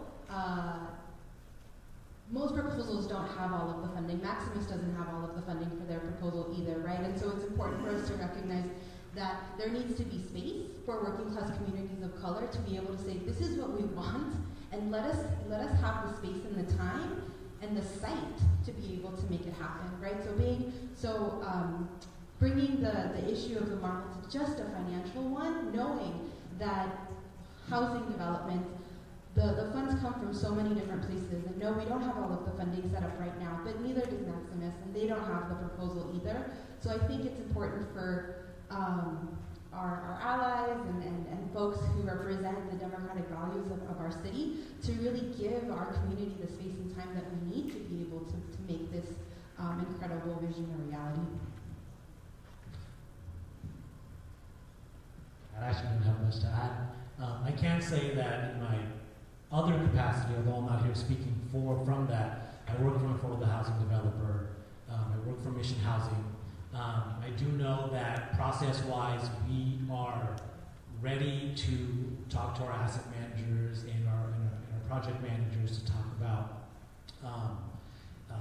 various tax credits, various government funding options that are available to us, and really also understanding that funding comes depending on how government prioritizes. We know the monies exist. We live in perhaps the wealthiest city in the wealthiest country in the wealthiest time in human history, and we can't fund community developed affordable housing in a gentrifying neighborhood in San Francisco. I think speaks more to our priorities on what we want to fund rather than the amount of funding we have. So I will take I will say something about that because I was a district supervisor for many years, and I actually worked on this project for many years. And I actually first met with the developer for this project in 2013, and I said, you should meet with the community and actually figure out if there's a way to develop something that actually works for everyone and that allows you to make money, but also addresses some of the needs. And they refused to do that. And in terms of your question, we actually have money set aside for the mission under our housing bond, the $310 million housing bond. $50 million of that has been allocated to build affordable housing in the mission. So that fund is available and ready to be used. And this is a perfect project for that. As a supervisor, I actually worked with Mayor Lee, and we reached an agreement on that. And then the last piece is that we also have funding from the Metropolitan Transportation Commission as a representative from San Francisco. We got $5 million to do a pilot for affordable housing that is transit-oriented. And because BART is right there, this project would also qualify for that $5 million. Francis? Thanks, that's actually very useful and helpful. But one of the things that I also wanted to bring us back to is, I also don't want this resolution to kind of get bogged down in that. I think in the details of the project itself, we are not the Planning Commission, we are not the Land Use Committee, we are not the Board of Supervisors. We don't really need to figure out how it's going to get funded. I think what I'm hoping that the party today does is make a statement in support of community. I mean, those details are really not for us to work out. I don't think we have the expertise other than, former Supervisor Campos here, who might have the expertise. I mean, we're not housing developers. If I can remind people back to sort of tenets that are in our Democratic California platform, I mean, there are tenets about protecting and promoting the construction of affordable housing, developing affordable housing, to help homeless people reestablish themselves, support programs for families and at-risk families and working families. I mean, these are tenets that we have in our party platform, our state party platform. And this is what this resolution is asking us to stand for, is stand for those values and stand for, what we as Democrats have said are important to us in the state. And this is what this project is. I think, these are great questions that are really meant for the appropriate bodies. For us, the question is about what are our values. It's getting late, so we have one more question, member Alioto. Alioto, and then Shea. First of all, let me thank Frances. Her heart and soul is always in what she does, and I really, really appreciate that. As a former president of the Board of Supervisors and a supervisor for 8 years, every district, and I was the citywide supervisor. I could never be a district supervisor because, to me, the city as a whole is why it's the greatest city in the world, in my opinion. But housing is so important. Housing is so important right now. Crime is a massive issue. The district in the area that we are referring to, the crime statistics are stunning. So when I go all over the city in the campaign for the mayor of San Francisco, and everybody says to me, there's no housing, there's no affordable housing, there's no low-income housing, there's no moderate housing, there's no housing. And so then, I agree with you about democratic values, but democratic values is also giving a home, give a unit to a a teacher, and a firefighter that can't afford to stay here. Housing is the point. And I love the mission, you know, it's part of my heart and soul. But this housing issue is so huge in the city. And the area is a blight because there isn't any housing. This particular block has nobody living there. There's no displacement issue, which is something I would have fought to the end. There's no eviction issue. I have fought and won every single Ellis eviction that's ever come in front of me. So these are very important issues to me. But housing is what we need.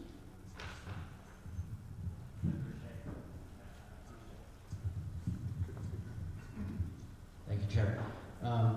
Thank you, Member Shea, for the resolution. I just wanted to point out that, you know, we're in this crisis, this housing crisis, and we're getting these resolutions that are being put before us that I think are pitting one side against another. And this is not an either-or question. We need all housing. We need the monster, unfortunately, and we need the marvel. And for those who came down to speak about your neighborhood and the mission, we respect that. We respect that you live in the mission and you want to set its course, but you know, we all live in the city too. This is our city, and our city is in crisis right now. And every time a neighborhood, no matter what, whether it be the Mission or the Sunset or the Richmond or North Beach, every time neighbors come down to stop a project from being built, that just delays and exasperates the problem that we've been having here. I've lived in the city my whole life. Displacement has been happening my entire life. I've watched my friends move out one after another, year after year after year, because they can't afford to live in San Francisco, because they can't find the right public schools to take care of their children. Housing not only provides opportunity for people for stability, it provides a stable tax base for our educational system, K through 14, city college, free city college. It's the most stable tax base we have in our system. When recessions come, income tax goes down by 20-30%, like in 2008. Property taxes remain stable. So by eliminating these projects and by pitting one against another and not saying we need them all is not the right approach. It's not the democratic way, unfortunately. It's really just, and the way this resolution was written, and I'm just going to have some exception to this, you're naming names of private individuals. You're calling out their affiliations with Republican this or that. I mean, I hope the supervisors or the policymakers of the city don't take this resolution so seriously and target someone for their party affiliation. And they happen to be a business person trying to develop a bona fide legal project in San Francisco. I mean, that's unbelievable. It shouldn't matter whether you're a Bernie-crat, you're a Hillary supporter, or you're a Trump supporter. If you've got a legal project before the city and county of San Francisco, and you're before the Board of Supervisors and the Planning Commission, I sure hope they don't use that against you for any reason. I wouldn't stand for that. Nobody here would stand for that. That's too partisan. We're talking about housing. Housing is not a partisan issue. It's an issue that we need to think about in a bigger way. Ed Lee had it right. I'm sorry. You either supported him or you didn't. He was supporting housing at every single level. He has created more housing in San Francisco than any mayor before him, and probably any mayor that will follow, because he had the willingness to do it all. And I just want to say that, you know, and as we go forward, I hope that whether this wins or loses, passes or loses tonight, I hope we don't see resolutions like this come before us again, pitting one housing project against another. We need them all, and more of them today. Member Duff. There isn't a pied-à-terre crisis in San Francisco. There's a crisis of housing that's accessible and affordable to people. And so to build more market rate housing in the Mission is really only going to encourage people who want a weekend home or an empty nest home or a place to come this party is taking a stand in this resolution to say that the 10 years in which there was nothing fully affordable built in the Mission District contributed to this crisis and exacerbated problems. In the 3.5 years that I worked for Mayor Lee and Hope, I cannot tell you how many people came to sit with me in my office because they were being evicted. And I want to acknowledge Brian Basinger of the Q Foundation, who helped me prevent so many evictions, getting people a source of income that they could afford to stay in their unit. I will agree with Member Tom Shea that for me it would